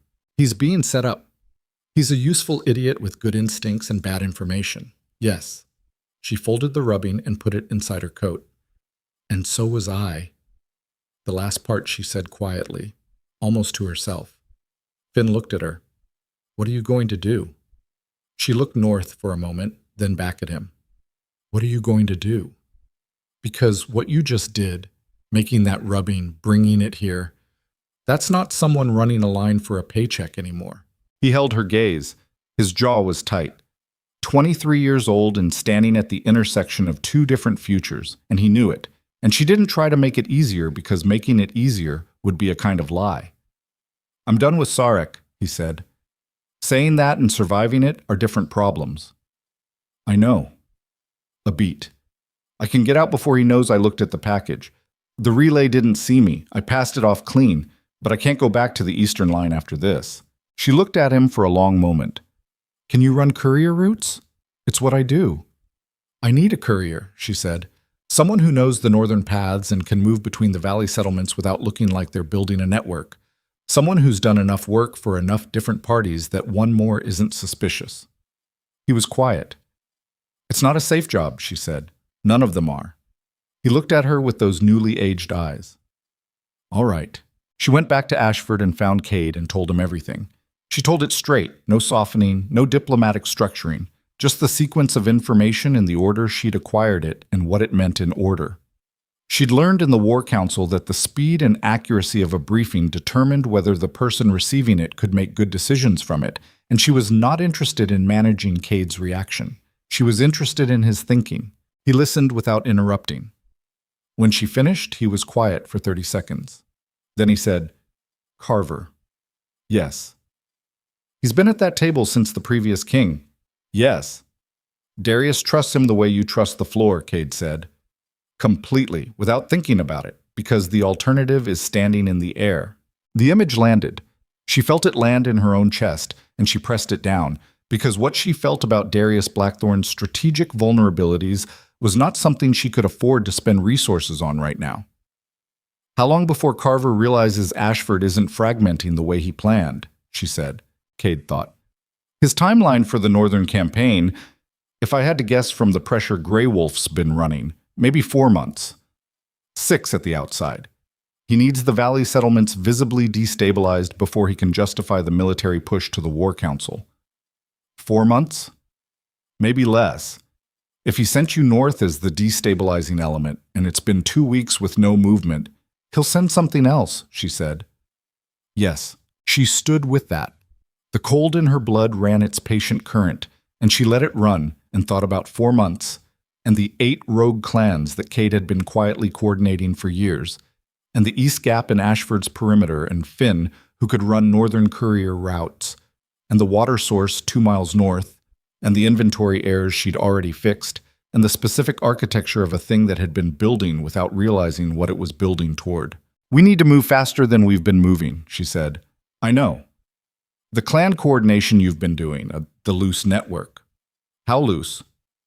Loose enough that it's deniable, not loose enough that it's useless. I need it tighter. I need the 8 clans to know what they're part of, not just individually, collectively. They need to understand that they're not 8 separate small groups Carver can pick off one at a time. They're one entity that he has to calculate as a whole. Cade looked at her. To do that, I have to tell them about Carver. Yes. Some of them won't believe it. Some of them will panic. Some will. The ones who panic are the ones who've still got something to lose and haven't made peace with the math yet. She held his gaze. But some of them have been in the North long enough to know exactly what an empire does when it decides the frontier is worth taking. Those are the ones we talk to first. He was quiet again. That 30-second stillness that she'd learned meant he was doing the full calculation, not the quick version. Bram won't panic, he said finally. Tala of the Ironwood clan won't. The West Haven group. They were consolidated out of Marin territory 7 years ago. They've been waiting for something to be angry at that was actually worth the energy. A pause. Old Drev of the Coldwater clan is a harder read. He's survived 15 years in the northern valleys by never being visibly aligned with anything. He sounds like exactly the kind of person who knows how to commit quietly when the time is right, she said. What does he need to hear? He needs to hear that whatever he signs on to can actually win. The words sat in the air between them. Win. She felt the cold in her blood run bright for exactly 1 second. Not the slow, deep pulse of the last few days. Something sharper. Something that recognized a thing it had been waiting for. Then we give him something to believe in, she said. The next 10 days were the most purely operational of her life. Not the War Council work. That had been strategic, but never fully hers. Always filtered through the structure of someone else's priorities and someone else's final call. This was different. This was the specific freedom of a person who has stopped working inside someone else's architecture and started building the architecture itself. She and Cade split the clan outreach. He took the ones he'd been cultivating, Bram, the Ironwood clan, the West Haven group. And she took the harder reads, Drev of Coldwater, a clan leader named Sola who ran the northeastern valleys with 36 wolves and a reputation for shooting messengers, sometimes literally. 2 smaller settlements whose names didn't appear on any empire map because they'd made a practice of not being findable. She went to each of them the same way she'd gone to Finn, direct, no prelude. She laid out Carver's operation in clean, verifiable sequence, and then she stopped talking and let them sit with it. Drev of Coldwater was 60 years old and built like the landscape, compressed and permanent, with eyes that had seen enough cycles of northern winter to have stopped being surprised by anything. He sat across from her in his settlement's main building and listened to the briefing and then poured 2 cups of something that smelled aggressively medicinal and pushed one toward her. I've known something was moving in the south for 8 months, he said. I know, she said. He looked at her. How? Because a man with your survival record doesn't stay in the north for 15 years without having better intelligence than anyone gives him credit for. You've been watching the Grey Wolf pressure build and tracking its origin, and you haven't acted because acting unilaterally against an empire operation is a death sentence. She picked up the cup. But acting collectively isn't. He looked at her for a long time. You're the Blackthorn Luna. I was. Why should the people Blackthorn threw away trust someone who was Blackthorn's? It was the right question. She'd known it was coming, and she'd thought carefully about how to answer it because the wrong answer here was worse than no answer. You shouldn't trust me because I was Blackthorn's, she said. You should assess me on what I've done in 3 weeks in this valley and make your own calculation. She paused. But I'll tell you this, every piece of intelligence about Carver's operation that I've given you is verifiable. I've shown you the courier mark, I've given you the timeline, I've laid out the mechanism. If any of it doesn't check out, you walk away and I've cost you an afternoon. She held his gaze. And if it does check out, you're sitting on information that every clan in these valleys needs to have. Drev drank from his cup, set it down, looked at his hands for a moment. The Blackthorn exile, he said. Carver sent you north to neutralize you, or to use you. Yes. And instead you're building the thing he was trying to prevent. Yes. He looked up. The old weathered eyes had something in them she recognized. Not warmth, not enthusiasm, just the specific quality of a man who has waited a long time for something to be worth fighting for and is currently measuring what's in front of him against that standard. All right, he said. I'm in. Sola was harder. Sola was 45 and had a temper that ran close to the surface and a history with the Empire that was not something she spoke about but that Cade had briefed Celine on in 2 sentences. Family killed in the Marin Consolidation, survived by running north at 19, built her northeastern settlement through a combination of tactical ferocity and the specific discipline of someone who never again intended to be caught unprepared. She had 37 wolves. She had never lost a territorial dispute. She had never, as far as anyone knew, forgiven anything. She met Celine at this boundary of her settlement with 3 wolves flanking her and her arms crossed and her jaw set at the angle of a woman who has already composed her refusal and is waiting for the cue to deliver it. Celine stopped at 10 feet. The flanking wolves were large and attentive, and she noted their positioning with the professional part of her brain that never fully went off duty, but she didn't adjust her stance. Adjusting her stance would communicate threat assessment, and she wasn't here to be a threat. You have 2 minutes before I decide this was a waste of good cold, Sola said. Haldren Carver has been running Sarek of the Grey Wolf clan as an asset for 14 months, Celine said. The endgame is a northern military campaign that takes these valleys into Blackthorn territory. Sarek gets eliminated in the process. Every clan north of the border marker gets absorbed or destroyed. I have the courier mark. I have the timeline. I have a source inside the Grey Wolf operation who is now working with Ashford. She paused. That's 90 seconds. I'll use the last 30 to tell you that I know what happened to your family in the Marin Consolidation, and I know that walking into any room with the word Blackthorn in it is something you've sworn you'd never do again. I'm not asking you to walk into that room. I'm asking you to help make sure that room never gets built up here. Sola looked at her. The flanking wolves hadn't moved. Neither had Sola's expression exactly, but something had shifted behind it. The specific internal reorganization that Celine was beginning to recognize as a signature, the moment when a person's prepared position gets overridden by something that cuts deeper. You were their Luna, Sola said. I was. And they threw you out here? Yes. Why should that make me trust you more? It shouldn't, Celine said. Being discarded doesn't make a person trustworthy. What makes me trustworthy is that everything I've told you in the last 90 seconds is independently verifiable, and I've given you the tools to verify it. A beat. What makes me worth working with is that I spent 2 years inside that war council, and I know exactly how Carver thinks, and the clans in these valleys don't. Sola's jaw worked. The courier mark, she said. You have a physical copy? Celine produced the rubbing. Sola looked at it for a long time. Her jaw went very tight. She handed it back. I've seen that mark before, she said quietly. Celine went still. Where? On a communication my scout intercepted 6 months ago, moving through the northeastern pass. I couldn't read the content. It was sealed and encoded, and I wasn't going to break the seal of something I didn't have the context for.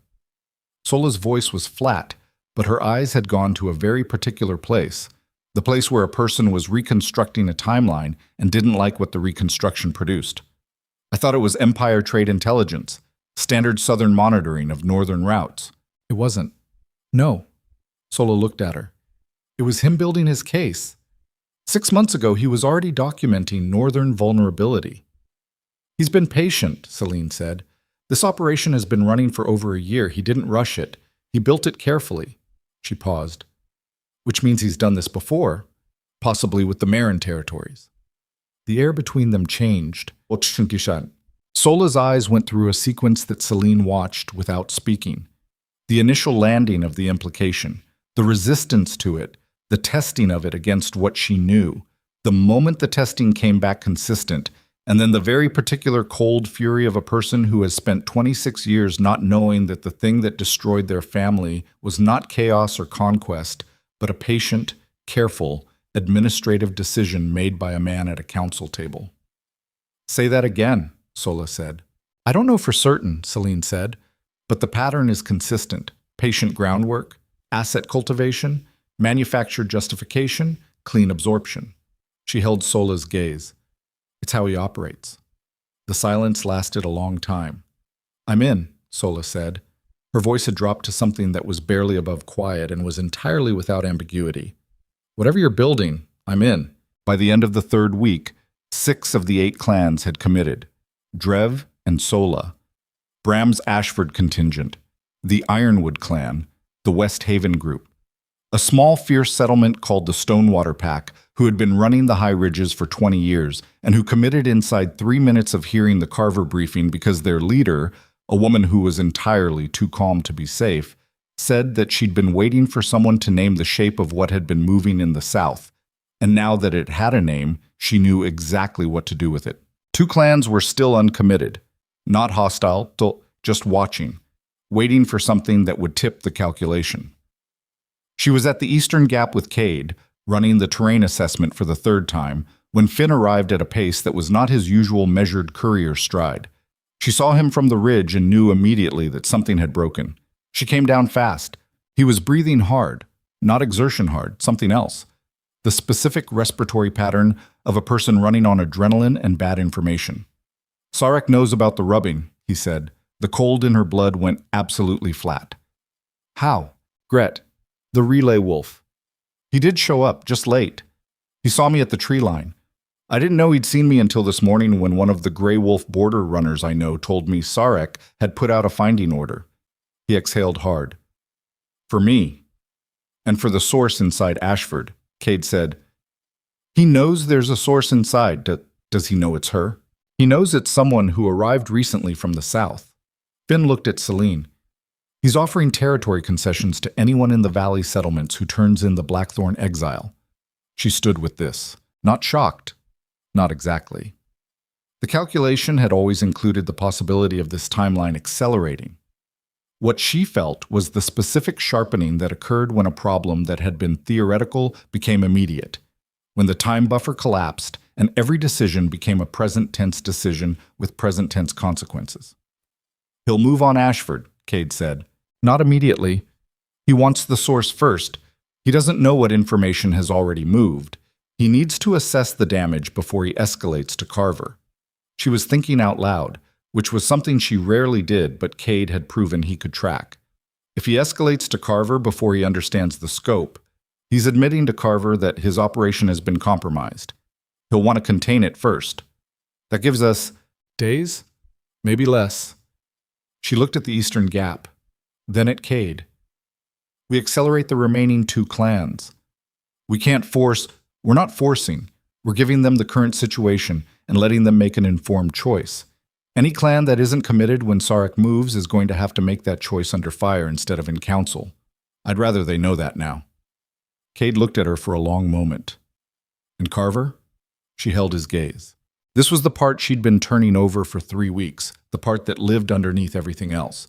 The specific problem of a man sitting at Darius Blackthorn's right hand, trusted completely, building an empire within the empire with the patient precision of someone who had decided the king was a useful vehicle and nothing more. She thought about Darius in his coronation armor, the resolved face, the iron-gray eyes. She thought, he doesn't know. He made the calculation about me, and that calculation was wrong, and he doesn't know how wrong it was yet. But Carver's operation is bigger than that. Carver was already moving before the coronation. The exile was opportunistic. He used the king's decision to advance an operation that had been running independent of it, which meant Darius Blackthorn was being played by the man he trusted the way Floor was trusted, which meant the king she'd been exiled by was standing on nothing without knowing it. She thought about telling herself that this wasn't her problem, that she'd been thrown away, and the consequences of that belonged entirely to the person who'd thrown her, that the appropriate response to the architecture of her situation was to build here in the north and let the south manage its own disasters. She tried that thought on like a coat and found it didn't fit, not because of the mate bond. That was dimmer now, present but thin, more memory than current, but because of something simpler and colder and more honest. She knew about Carver. She had the information. Letting an empire collapse because its king had wronged her personally was the kind of decision that required a level of smallness she didn't have in her, and she'd tried it in the dark and found it wasn't there. The thing she was building in the north, the network, the clans, the structure that was beginning to have actual weight, needed the south not to come apart catastrophically. A destabilized Blackthorn Empire meant the northern territories became a contested frontier instead of a separate entity that could negotiate from strength. She had to tell Darius about Carver. The thought sat in her chest like a stone, not because she feared it, because of what it would cost. The specific transaction of reaching back toward the place that had exiled her, not in weakness, not seeking restoration, but as the stronger party delivering a warning. And the price of that was letting Darius Blackthorn know what she'd become in the north, what she was building, what she carried in her blood that was beginning to have a name. It would end the strategic invisibility that was currently her most significant advantage. But Carver was moving on a timeline that didn't care about her advantages. "I need to get a message south," she said. Cade went very still. "To Blackthorn." "Yes." He looked at her for a long moment with those flat eyes that saw things he rarely commented on. "You're warning the man who exiled you," he said. "I'm protecting the northern territories from a war they didn't start." She held his gaze. "If Carver succeeds and Blackthorn's war council fractures and the Empire moves north on manufactured justification, everything we're building gets crushed before it has weight. I need Darius to deal with Carver before that timeline hits." Cade said, "And if he doesn't?" "Then I'll deal with it myself," she said. "But that's a harder road, and we'll lose time we don't have." He was quiet. "Does he deserve the warning?" Cade said. The question was precise, and she felt its precision. "Does he deserve it?" She stood at the eastern gap of Ashford with the cold in her blood running its patient current and thought about desert and deserve and the specific irrelevance of both when you were looking at a problem that was bigger than the people inside it. "No," she said, "he doesn't. But you're sending it anyway, because what I'm building doesn't run on what people deserve. It runs on what the situation requires." Cade looked at her for a long beat. Something moved in his expression. That almost reaction that she'd cataloged over 3 weeks. The specific quality of a man who didn't let approval show easily because approval had been used against him too often. "I'll get Finn ready to ride south," he said. She wrote the message herself. Short. No context beyond the courier mark in Carver's name, and 4 lines of operational detail that Darius would need to verify it quickly. No personal content, no reference to the exile or the bond or the Great Hall or anything that lived in the space between who they'd been to each other. At the bottom, instead of her name, she pressed her thumb into the ink and left a print, and she let the cold run through her hand for the 3 seconds it took. And when she lifted her thumb, the print had a faint silvered edge that anyone who had ever been north of the border marker would recognize as something different from an ordinary mark. She folded the parchment, gave it to Finn. Finn rode south. She stood in the yard of Ashford in the clean, cold air after the storm and looked north, where the sky was the hard, brilliant blue of deep winter, establishing itself for a long stay.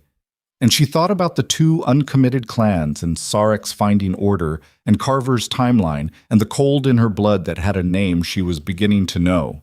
Behind her, she heard Rook's voice. "Frost on the ground this morning," Rook said. "In a perfect circle around the longhouse where you slept." Celine didn't turn. "I know," she said. A pause. "The Coldwater clan has a name for what you're carrying," Rook said. "They have a word for it in their old language."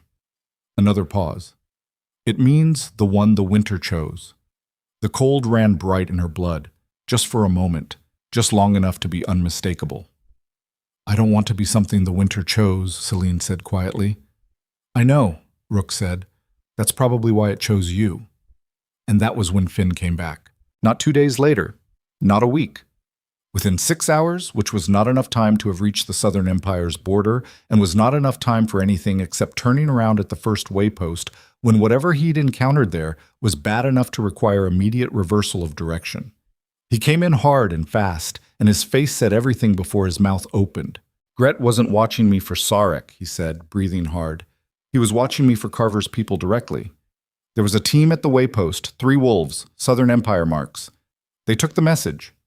She felt the cold drop through her from skull to floor. They took it, she said, and they know you're here. Specifically you. They used your name. Celine Frostvale. He looked at her with that recently aged face.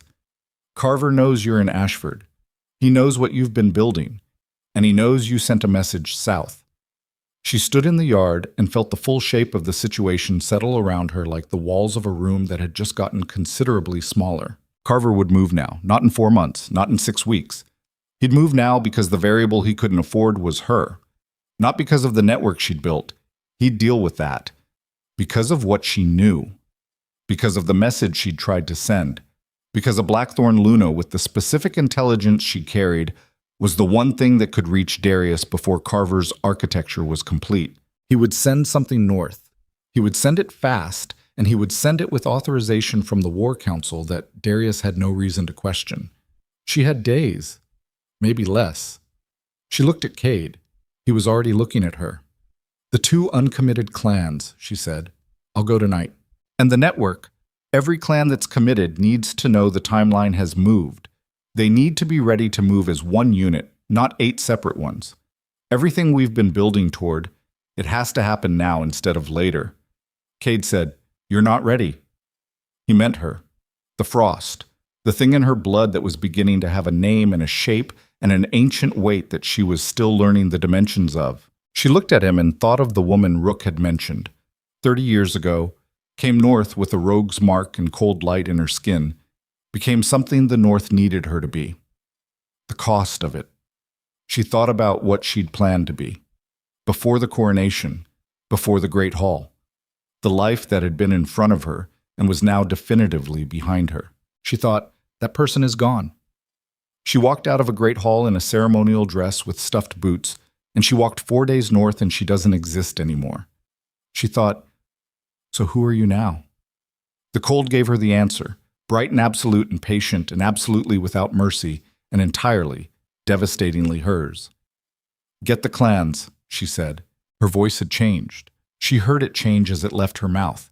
Something in the register, something in the quality of the authority behind it. The specific sound of a person who has stopped becoming and started being. Cade heard it too. She saw it in his face, so that almost reaction, more visible now than she'd ever seen it, the expression of a man who has spent years building something in the dark and has just seen it catch light. He nodded once. He went. She stood alone in the yard of Ashford and let the cold run fully through her for the first time. Not the managed pulse of the last 3 weeks, not the careful controlled current she'd been maintaining, but all of it. The full depth of it. Ancient and absolute and terrifyingly alive. The frost spread from her feet in a slow circle. The air above her hands went silver white. The temperature in the yard dropped 4 degrees in 30 seconds, and every wolf in the settlement felt it, and she heard them go still in their buildings, heard the specific silence of 200 wolves understanding simultaneously that something had changed. She didn't try to push it back. For the first time since the coronation, since the Great Hall, since the moment Darius Blackthorn had looked her in the eyes and made his calculation, she let herself be exactly what she was. And what she was, what had been sleeping in her blood and waking in increments since the border marker, what the cold had been trying to tell her, and the frost on her hands had been demonstrating, and the storm had recognized in a flash of calling to was not the damaged remnant of someone else's decision. It was the first thing this land had produced in 300 years that Carver had not planned for. And somewhere in the south, in the war room of Blackthorn Keep, Haldren Carver was reading the summary of what his people had found at the waypost and was realizing, with the cold precision of a man who planned for everything, that he had made one critical error. He had sent her north, and the north had answered. Carver moves, the Empire marches, and the Ice Queen of the North is no longer hiding what she is. The frost circle around the longhouse was still there at dawn, 3 feet wide, perfect.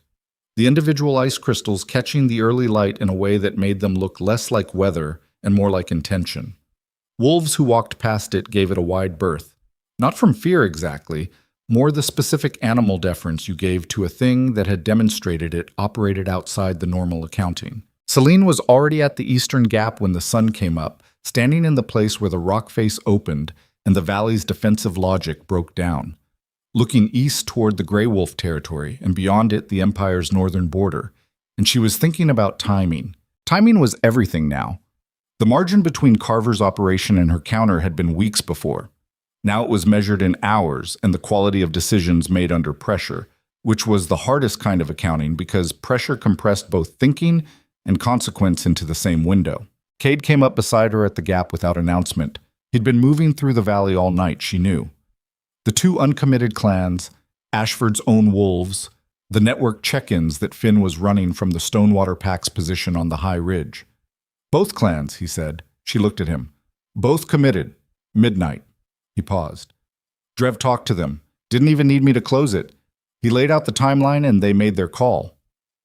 8 clans. All 8. She felt this settle in her chest. Not triumph, not yet. Something more structural than that. The specific solidity of a foundation that has just received its last load-bearing piece. How long before Carver's team reaches the border marker? She said.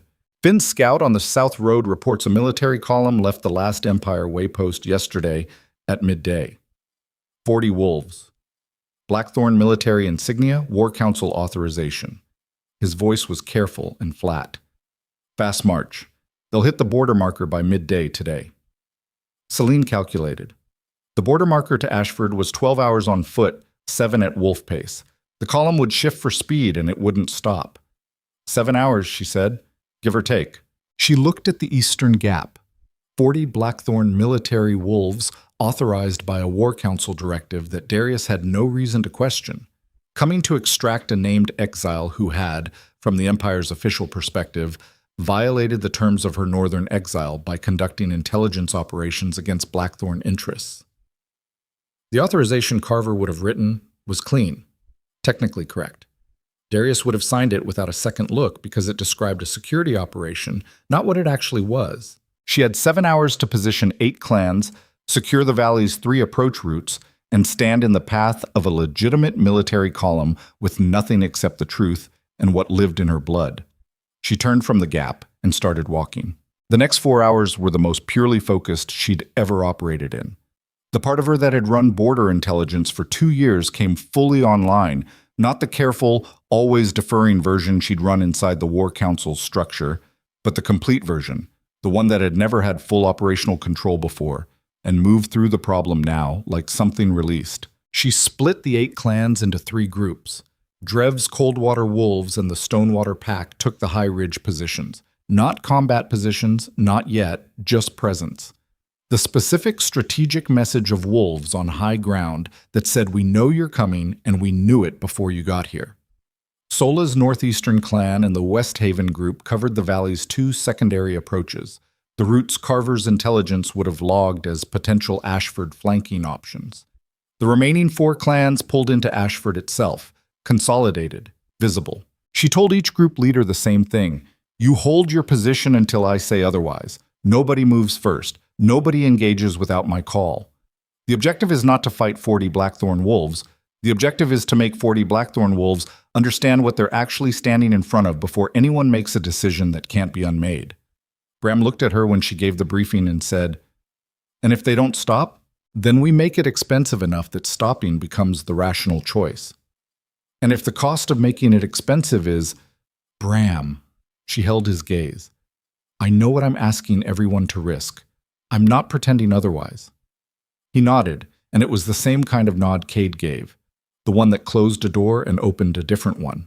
She went back to Ashford and found the space behind the main longhouse where she'd been going at night when the cold needed somewhere to go that wasn't the inside of a building full of sleeping wolves. She stood there in the dirt and let it run, not the managed pulse, not the controlled current. She let the full depth of it move through her, and she tracked it methodically, the way she'd tracked the perimeter on her first day. Not trying to stop it or direct it, just mapping it, understanding its dimensions. It was larger than she'd thought 3 weeks ago. It had been larger all along. She'd been managing it small because small was safe, small was invisible, small was the operational requirement of a person who needed to survive long enough to understand what she was carrying. But Carver's column was 7 hours out, and invisibility was no longer an available strategy. The frost spread from her in a slow radius, 12 feet, then 15. The air above her hands went silver white, and this time she let it build, let it get as bright as it wanted to, and found that the limit was not where she'd thought it was. It was considerably further out. She thought about the first Lunar Queen, the stories she'd dismissed as northern myth, the bloodline scattered into the frozen territories centuries ago. She thought, if this is inheritance, then whoever left it intended it to be used. You don't carry a weapon for 300 years just to keep it sheathed. She let the frost recede, measured the effort, minimal. That was the information she needed. It wasn't costing her the way it cost her 3 weeks ago. The body had been adapting, the way Rook had said, the way everything in the north adapted or didn't survive. She went to find Cade. He was in the council house doing what he did when he was thinking, hands working, this time sharpening a blade with methodical patience, his wolf close to the surface, that old and large energy filling the room. I need you to know something, she said. He looked up. When the column arrives, I'm going to meet them at the valley approach. Alone. The blade stopped moving. No. Not negotiable. Celine, if I walk out there with 8 clans at my back, it reads as military confrontation. That gives Carver's team justification for force, and it escalates before I have the chance to make the actual case. She held his gaze. If I walk out alone, it's a conversation, and I'm very good at conversations. It's 40 trained military wolves. I know what it is. He set the blade down. And if the conversation goes wrong, then the 8 clans on the ridges and at the approaches become extremely relevant. She paused. I'm not walking out there to die, Cade. I'm walking out there because the person who needs to hear what I have to say is the field commander, and field commanders respond differently when there's no crowd to perform for. He looked at her for a long time with that measuring flatness. You've been planning this since this morning, he said. Since last night, she admitted. And the other thing, he nodded slightly toward her hands, toward the space where the frost had been visible for 3 weeks to anyone paying attention. You're going to use it. If I need to. You don't know the full shape of it yet? No, she said. But I know enough. A pause. It chose this situation as much as it chose me. That has to count for something. Cade was quiet. I'll be on the ridge, he said finally. Personal. Not as a clan position. I know you will. She smiled at him. Small, real, the first one she'd produced in this valley that wasn't performance. And she saw him register it with that almost reaction. She went to prepare. The Blackthorn military column hit the valley approach at 3 hours past midday, which meant they'd pushed harder than a standard fast march. Someone had communicated urgency.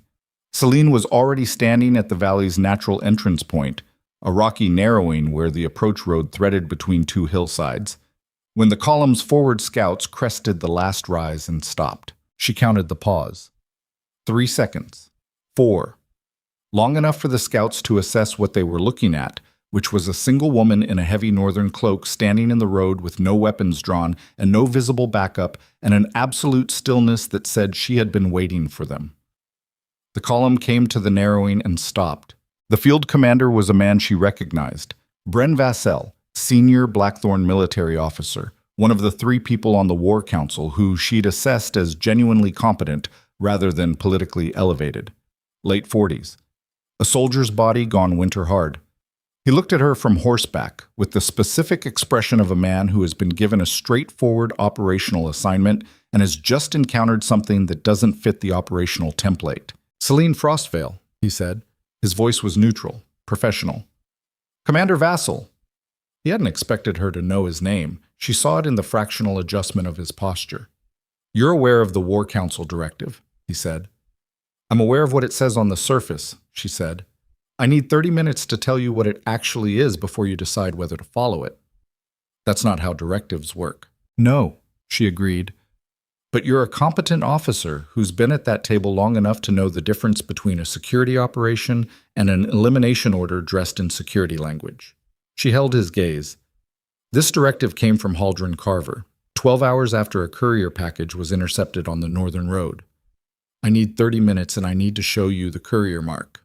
Vassal looked at her for a long moment. Around him, 40 wolves were watching with the specific attention of trained soldiers who were also watching their commander, because the quality of his decision in the next 60 seconds would tell them everything about what kind of situation they were actually in. 30 minutes, Vassal said. She talked for 28. She laid it out the same way she'd laid it out for Drev, for Sola, for every clan leader in the valley. Clean sequence, verifiable evidence, the courier mark, the timeline, Finn's testimony, the Grey Wolf operation, the 14 months of patient architecture. She added what she hadn't told the clans yet: the specific mechanism by which Carver had positioned the War Council directive, the language he'd used that would pass Darius's review without triggering his scrutiny, and the end state of the operation if it completed successfully, which included the Northern Campaign, yes, but also the systematic hollowing of the War Council's independent function, the gradual transfer of strategic authority to a network of Carver's controlled assets, the specific long game of a man who had decided, at some point in the last several years, that the king was more useful as a figure than as a ruler. Vassal listened the way experienced military officers listened, completely, without expression, absorbing and filing. When she finished, he sat on his horse in the cold air and looked at the courier mark rubbing for a long time. "This is verifiable," he said. It wasn't a question. "Independently, Finn can give you the relay chain. The package itself will be in Carver's courier network. If you pull the Northern Route's physical record before he can purge it, you'll have the documentation." Vassal looked at her. "You understand that if this is accurate, I know what it means. It means the War Council has been compromised at its most senior level. It means every major strategic decision in the last 14 months needs to be reviewed." His voice was very flat. "It means the king has been operating on corrupted intelligence." "Yes. And you're telling me this," he said slowly. "You, who he exiled publicly, who Carver used as an operational pawn." She held his gaze. "Because it's true, and you need to know it. Those are the only two reasons that matter right now." Vassal was quiet for a long time. Then he said something she hadn't expected. "He's been asking about you." The cold in her blood went absolutely still. "Who has?" "The king." Vassal looked at her steadily. "Twice in the last 2 weeks. Not officially. He didn't route it through council channels. Directly to me, asking whether Northern Route reports had mentioned any activity consistent with," he paused, "with someone who knew how to move through territory cleanly." She processed this with the specific compartmentalization of a person who has learned that certain information needs to be handled later, in a different context, not here with 40 soldiers watching her face. "That's not relevant to the current situation," she said. "No," Vassal said, "but it's relevant to what I do next." He looked at the courier mark one more time. Then he looked up at the ridges. She saw him clock the Coldwater wolves on the high ground, saw the professional assessment move across his face, positions, numbers, the tactical geometry of a valley approach with elevation coverage on both sides. "How many?" he said. 8 clans, combined." His jaw tightened. "You built this in 3 weeks." "I built it in 3 weeks because the situation required it." She paused. "Commander, I'm not your enemy. I'm not the North's enemy. I'm the only person standing between Carver's operation and a war that kills people on both sides for his benefit." She kept her voice level. "The directive you're carrying is designed to eliminate the one intelligence asset who can bring him down before he completes the architecture. I need you to make a choice about which side of that you want to be on." The silence stretched. 40 wolves, very still. The ridges very still. The cold air running between all of them, carrying the specific electric quality of a situation balanced on its own edge. Vassal said, "I need to reach the king directly, not through council channels. I know a courier route that bypasses the standard chain." His eyes sharpened. "Of course you do." "It's what I do," she said. Something crossed his face. Not a smile, nothing as loose as that, but the professional acknowledgement of one person who is very good at a specific kind of work, recognizing the same quality in another. "I'm standing down the column," he said, "pending direct royal consultation." He raised his voice slightly, the command register that carried without effort. "Stand down, hold position." The column went to rest. Vassal dismounted and came to stand in front of her at eye level, which required looking up a few inches, which she noted he did without adjusting his posture to compensate. "If you've read this wrong," he said quietly. "I haven't." "If you have, if this is what it looks like on the surface, an exile who's built a northern militia and is running a disinformation operation against the senior war council." "I know what it looks like," she said. "I also know what it is. You can spend a week verifying independently before you decide." A pause. "But Carver will know the column stood down within 24 hours. Whatever you're going to do, you have that window." He held her gaze for a long moment, with the eyes of a man who had spent his career developing the ability to assess people quickly and accurately and was running that assessment now at full power. "Message to the king," he said. "Your route, tonight." "Done." He turned back to his column. She stood at the valley approach and watched 40 Blackthorn military wolves set camp in the flat ground below the narrowing, and felt the 8 clans on the ridges and at the approaches exhale in a collective wave that she felt in her sternum. Not victory? Not yet. Not even close to yet. But a door she'd needed to stay open was still open. She went back to Ashford. Cade came down off the ridge 2 hours later. He came into the council house where she was sitting with Rook and Finn and said nothing for a moment, just looked at her with those flat eyes. "You talked 40 wolves into standing down," he said. "I talked one commander into making a phone call to his king," she said. "It's different. Most people would call it the same thing. Most people haven't run a war council intelligence operation." She looked at the table. "He's going to verify what I told him, independently. If Carver's courier network documentation is still intact, Vassal will have what he needs within 24 hours. And if Carver purges it first," she looked up, "then we go a different way." Finn said, "Sarek is going to know the column stood down. His border scouts will have reported it by now." "I know. He's going to move." "I know that too." She looked at the map she'd been working on for 3 weeks. The valley, the approaches, the 8 clan positions. The route network that Finn had built into something that could carry information from the northeastern ridge to the southern border marker in 6 hours on a clear day. Then she looked at the eastern gap. Sarek had 60 wolves. She had 8 clans totaling, by last count, approximately 230 wolves of varying battle readiness. The numbers looked favorable until you factored in that Grey Wolf was a military clan that had been in active territorial conflict for 3 years, and her 8 clans were rogue settlements who had been surviving, not fighting. There was a difference. She respected the difference, but she'd also spent 3 weeks watching these wolves work, and what she'd seen was something she'd been trying to name and had finally found the word for. Hunger. Not desperation, that was a different thing, the kind that made people sloppy and reactive. This was older and colder than desperation.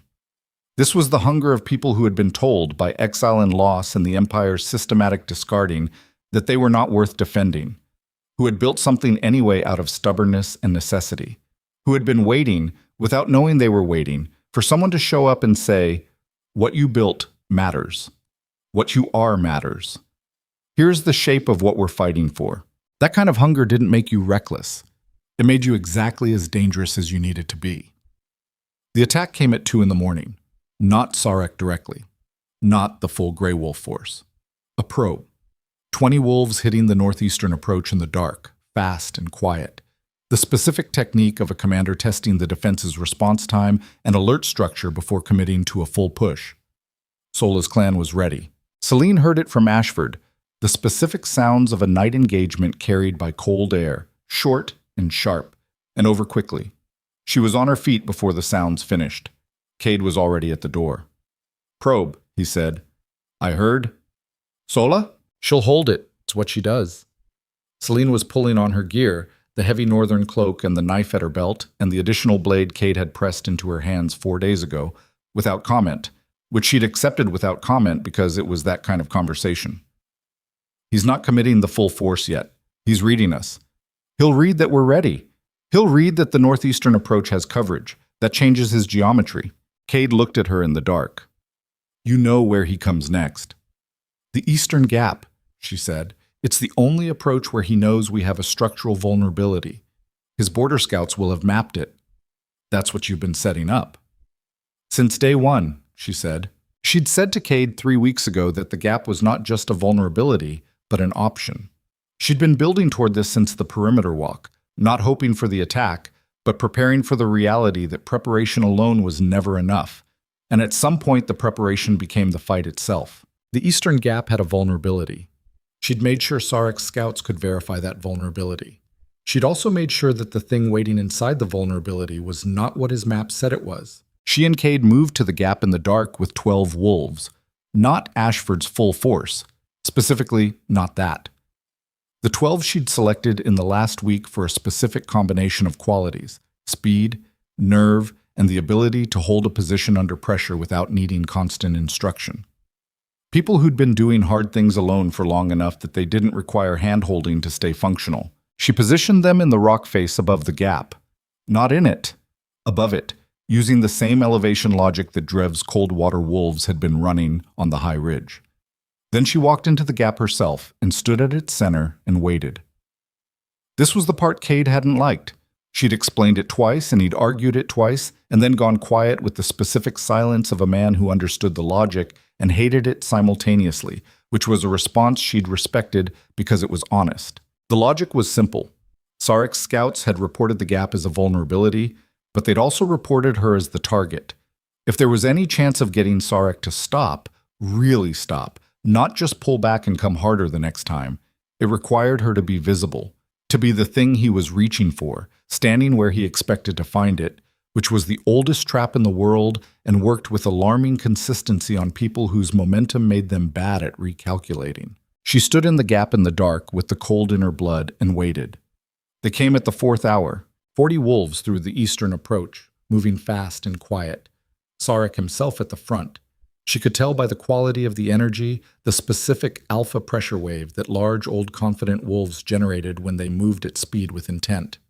She'd felt that energy before, in Darius, in the War Council chamber, in the border operations where she'd worked alongside wolves who were genuinely dangerous.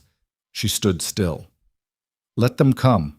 The forward wolves hit the gap entrance and slowed, registering her, registering the stillness of her, the single figure standing in the narrowing without weapons drawn, which was wrong enough that it triggered the same pause Vassal's scouts had triggered at the valley approach. 3 seconds. Sarek came through the forward line. He was large, not as large as she'd built him in her assessment, but large enough with a wolf that ran even closer to the surface than Cade's. The specific, barely contained quality of an alpha who'd been in active territory conflict long enough that the human and the animal had started to blur their management boundaries. He looked at her with eyes that were already partly wolf, and she felt his alpha pressure hit her like a physical force. Her wolf came up. Not submissively. The specific response she'd been feeling build for 3 weeks. The answering pressure of something that was not interested in submission and never had been and was finished pretending. Frostveil, Sarek said. His voice was rough, direct. She respected direct. Step aside. We need to have a conversation first, she said. I don't negotiate with exiles. You negotiate with Carver. That makes his exiles the most dangerous people you'll talk to today. She held his gaze. He set you up. 14 months ago, he made contact and he's been managing you toward a campaign that ends with Blackthorn absorbing Grey Wolf territory alongside everything else north of the border marker. You don't get a banner. You get eliminated once you've done the destabilization work. Sarek's jaw tightened.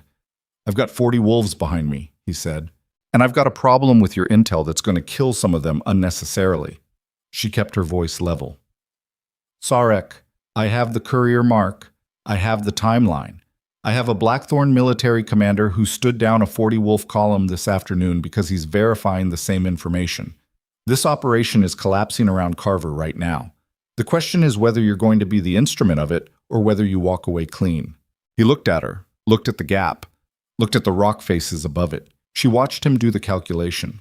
watched his eyes move with professional precision across the elevated positions, the specific absence of defensive wolves in the gap itself, the single figure standing where the scouts had said the vulnerability was. "You've got wolves up there," he said. "Yes."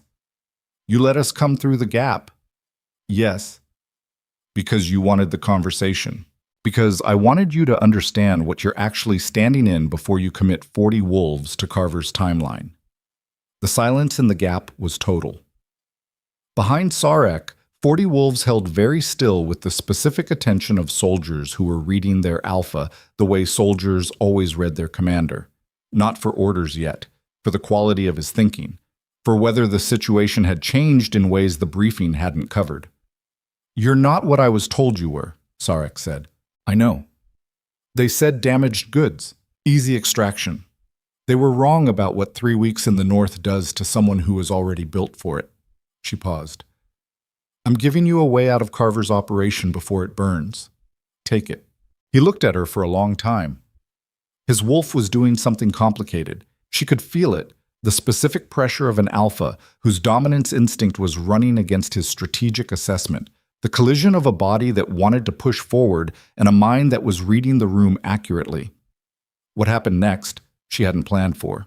The sound came from the south, carried on the night air, long, deep, the specific resonance of a wolf's call that wasn't combat, wasn't alarm, was something older and more formal. A summons. She recognized the call protocol from her War Council days. The emergency direct contact signal used when a senior officer needed to bypass all chain of command structure and deliver a message to a specific person. Vassal. She looked south toward Ashford, where the call had originated. Sarek looked south too. "Your commander," he said. "Yes." Her voice was steady. Inside, the cold in her blood was running with the specific bright intensity that she was learning to read as signal rather than sensation, the equivalent of a body's alert system registering something important. "He verified your information," Sarek said. "It wasn't a question."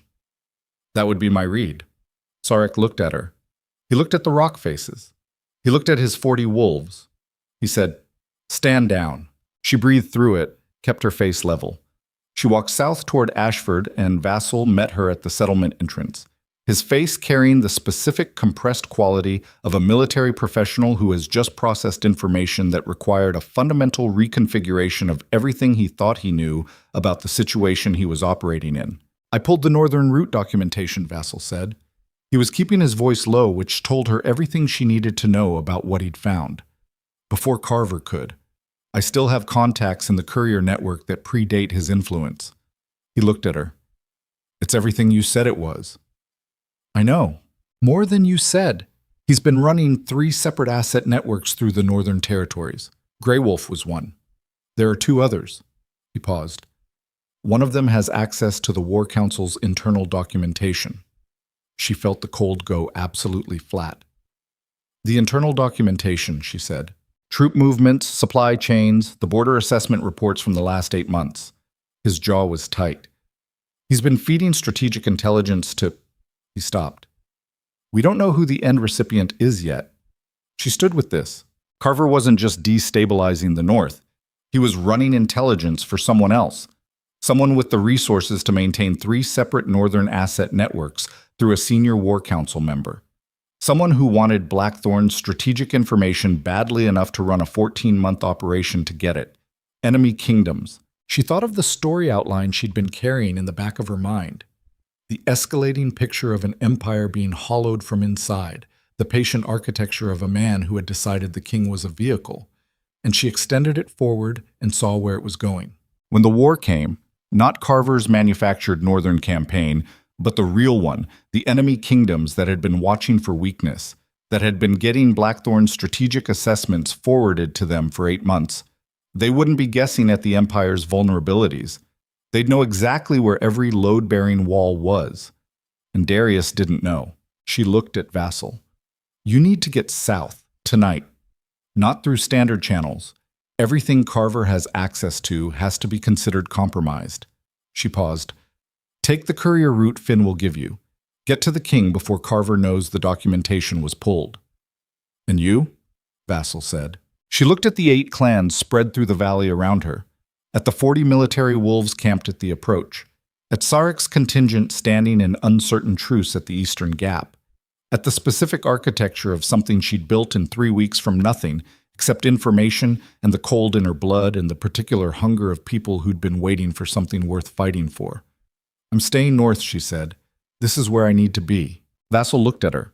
Something in his face, the same quality she'd seen in Cade's face, in Drev's, in Sola's, the specific expression of a person who has been in the vicinity of a thing that is larger than they expected and is adjusting their understanding of the landscape accordingly. The king, Vassal said carefully. When I tell him what I've found, what I tell him about you, what you've built here, tell him the truth, she said, all of it. He'll come north. I know. You understand what that means. She looked at him steadily. Yes. He nodded once. He went to find Finn for the courier route. She stood in the entrance of Ashford in the early morning dark and felt the full weight of what the next days held. Vassal riding south with documentation that would detonate Carver's operation from the inside. Sarek standing down in the east, the enemy kingdom's war already in motion on a timeline she couldn't control, and Darius Blackthorne riding north toward a queen he thought he'd discarded. The cold in her blood ran its bright, patient current. She thought about the woman she'd been at the coronation, the ceremonial dress and the stuffed boots, and the 60 seconds she'd given herself at the border marker to feel the full weight of the end of everything she'd planned on being. She thought, that woman is gone. She thought, and the one who replaced her is something the Empire has never dealt with before. She thought, ready or not. Behind her, Cade's voice came from the dark. Vassal just rode out. I know. Sarek's wolves are still standing down. For now. A pause. You know what happens when the king gets that message? Yes. Another pause. Longer. Are you ready for that? She looked north, where the sky was beginning to make up its mind about dawn, the horizon going from absolute black to something darker than dark that was still somehow different, the specific quality of a night that has decided it's almost finished with itself. She was not ready.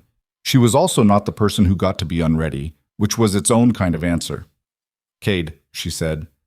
Yeah. Get the clans together, all 8, full council. She paused.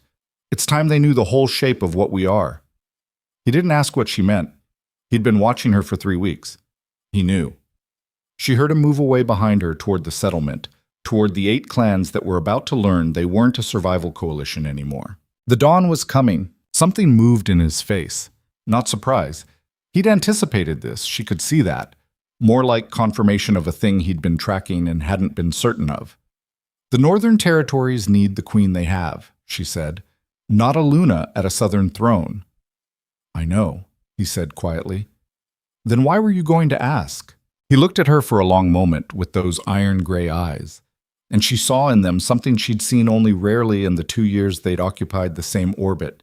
The specific, undefended quality of a man who had stopped performing and was simply present, simply himself, in all the ways that self was damaged and difficult and genuinely trying to be honest. Because I owed you the asking, he said, not because I expected the answer to be yes. She held his gaze. She thought about the mate bond, thin and present like a healed scar. She thought about what Rook had said, that the cost was everything she'd planned on being instead. She thought about the fact that she was standing on that cost right now and it was solid under her feet, and that the woman who would have said yes to the throne offer was not less than who she was now, just earlier, just the first version, just the draft. The bond, she said. Yes. It's not what it was. No, he said. I know that. But it's there. Yes. A pause. I don't expect you to. I'm not asking you to. He stopped. Which was interesting, because Darius Blackthorne had never been a man who didn't know how to finish a sentence.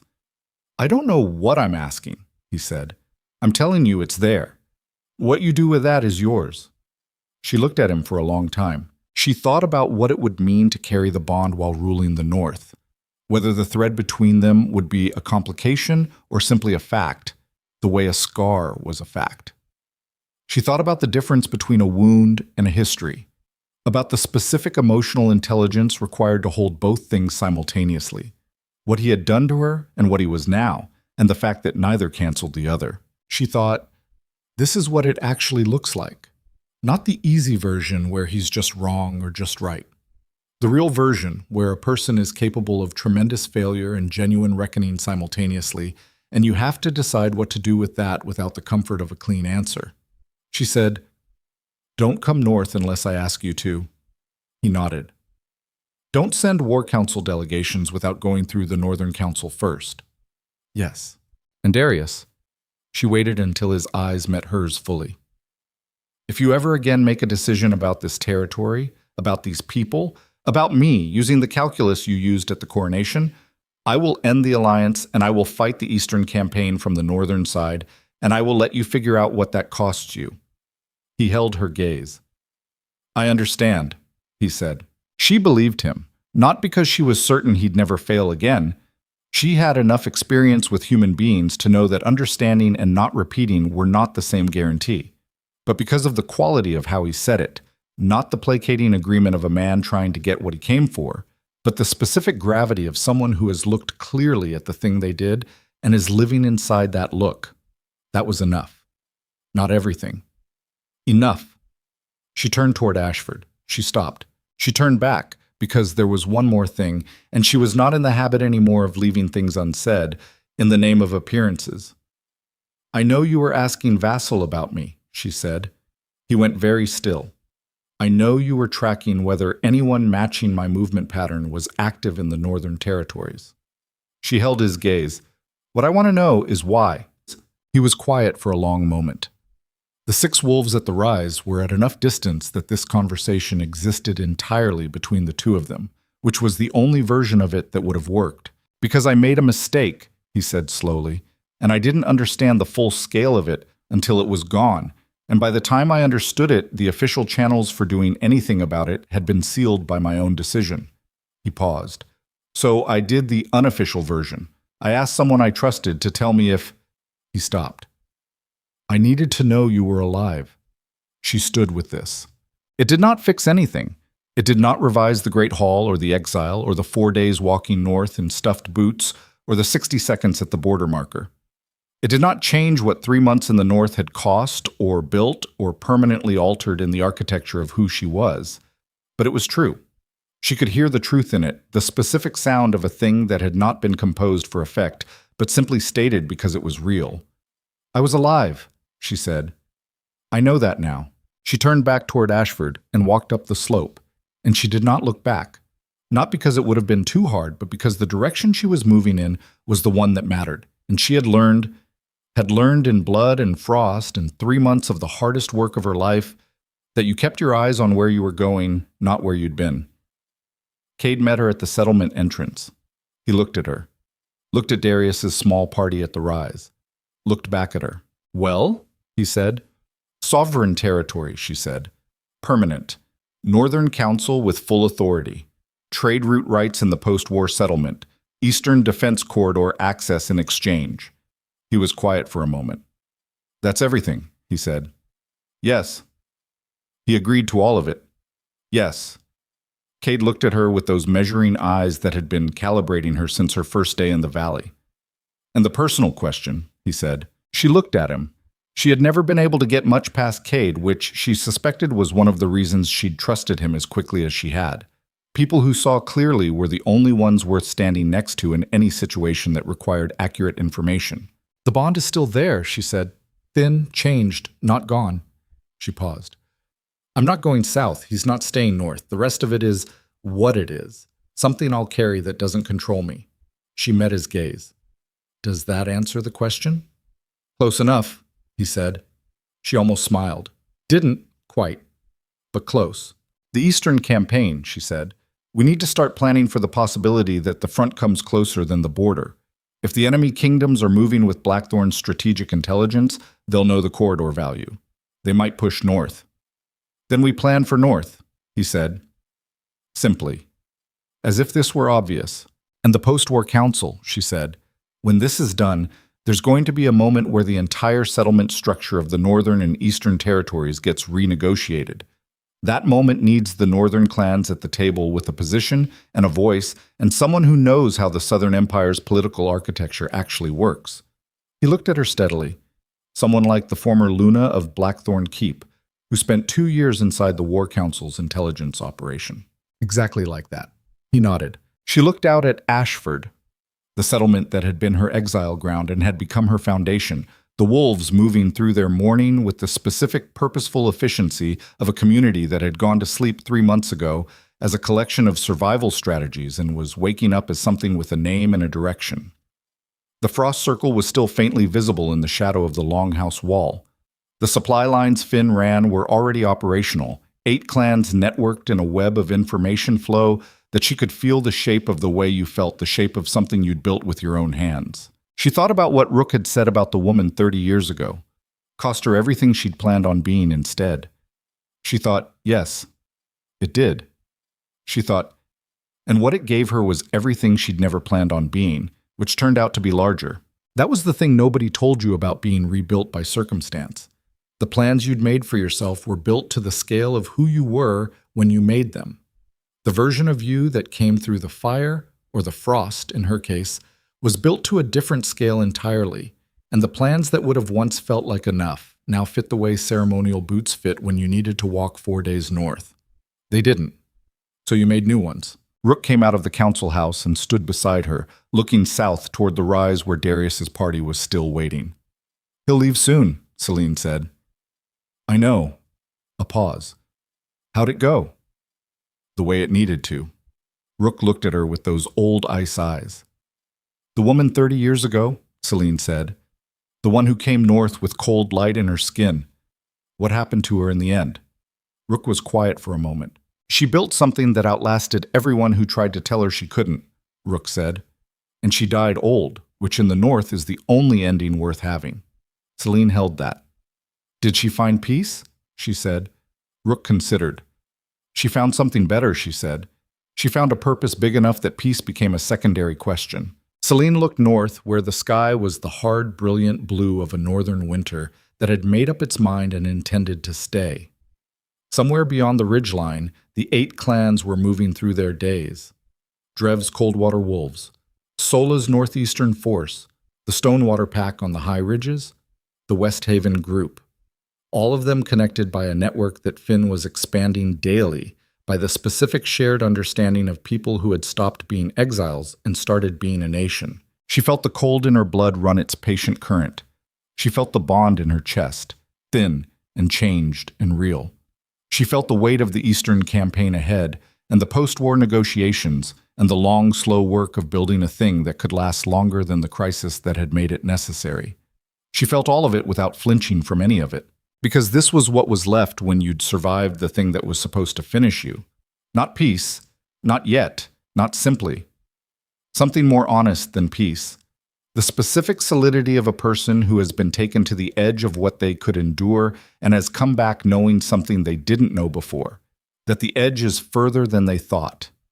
That the thing in them that refused to die is not luck or specialness, but the oldest and most fundamental stubbornness of a life that has decided it is not finished. That was worth more than peace. That was worth everything it had cost. She heard Darius's party begin to move south, and she did not watch them go, and she was not pretending. The direction she faced was north, and north was where everything that mattered was waiting for her. And she was, at last and entirely and without apology, exactly where she was supposed to be. The frost around her feet was perfectly still. The silver crown of the north was not a physical object. No one had placed it on her head. There had been no ceremony, no great hall, no crimson runner or ceremonial dress or 1,000 witnesses. There was just a woman standing in the clean, cold air of the northern territories, on the foundation she had built from exile and fury and frost, and the ancient sleeping power of a bloodline that had chosen its vessel carefully and waited 300 years for exactly the right broken thing to rebuild itself into something unbreakable. And that was enough. That was everything. The north held its breath. Then the wind moved, and the day began, and she went to work.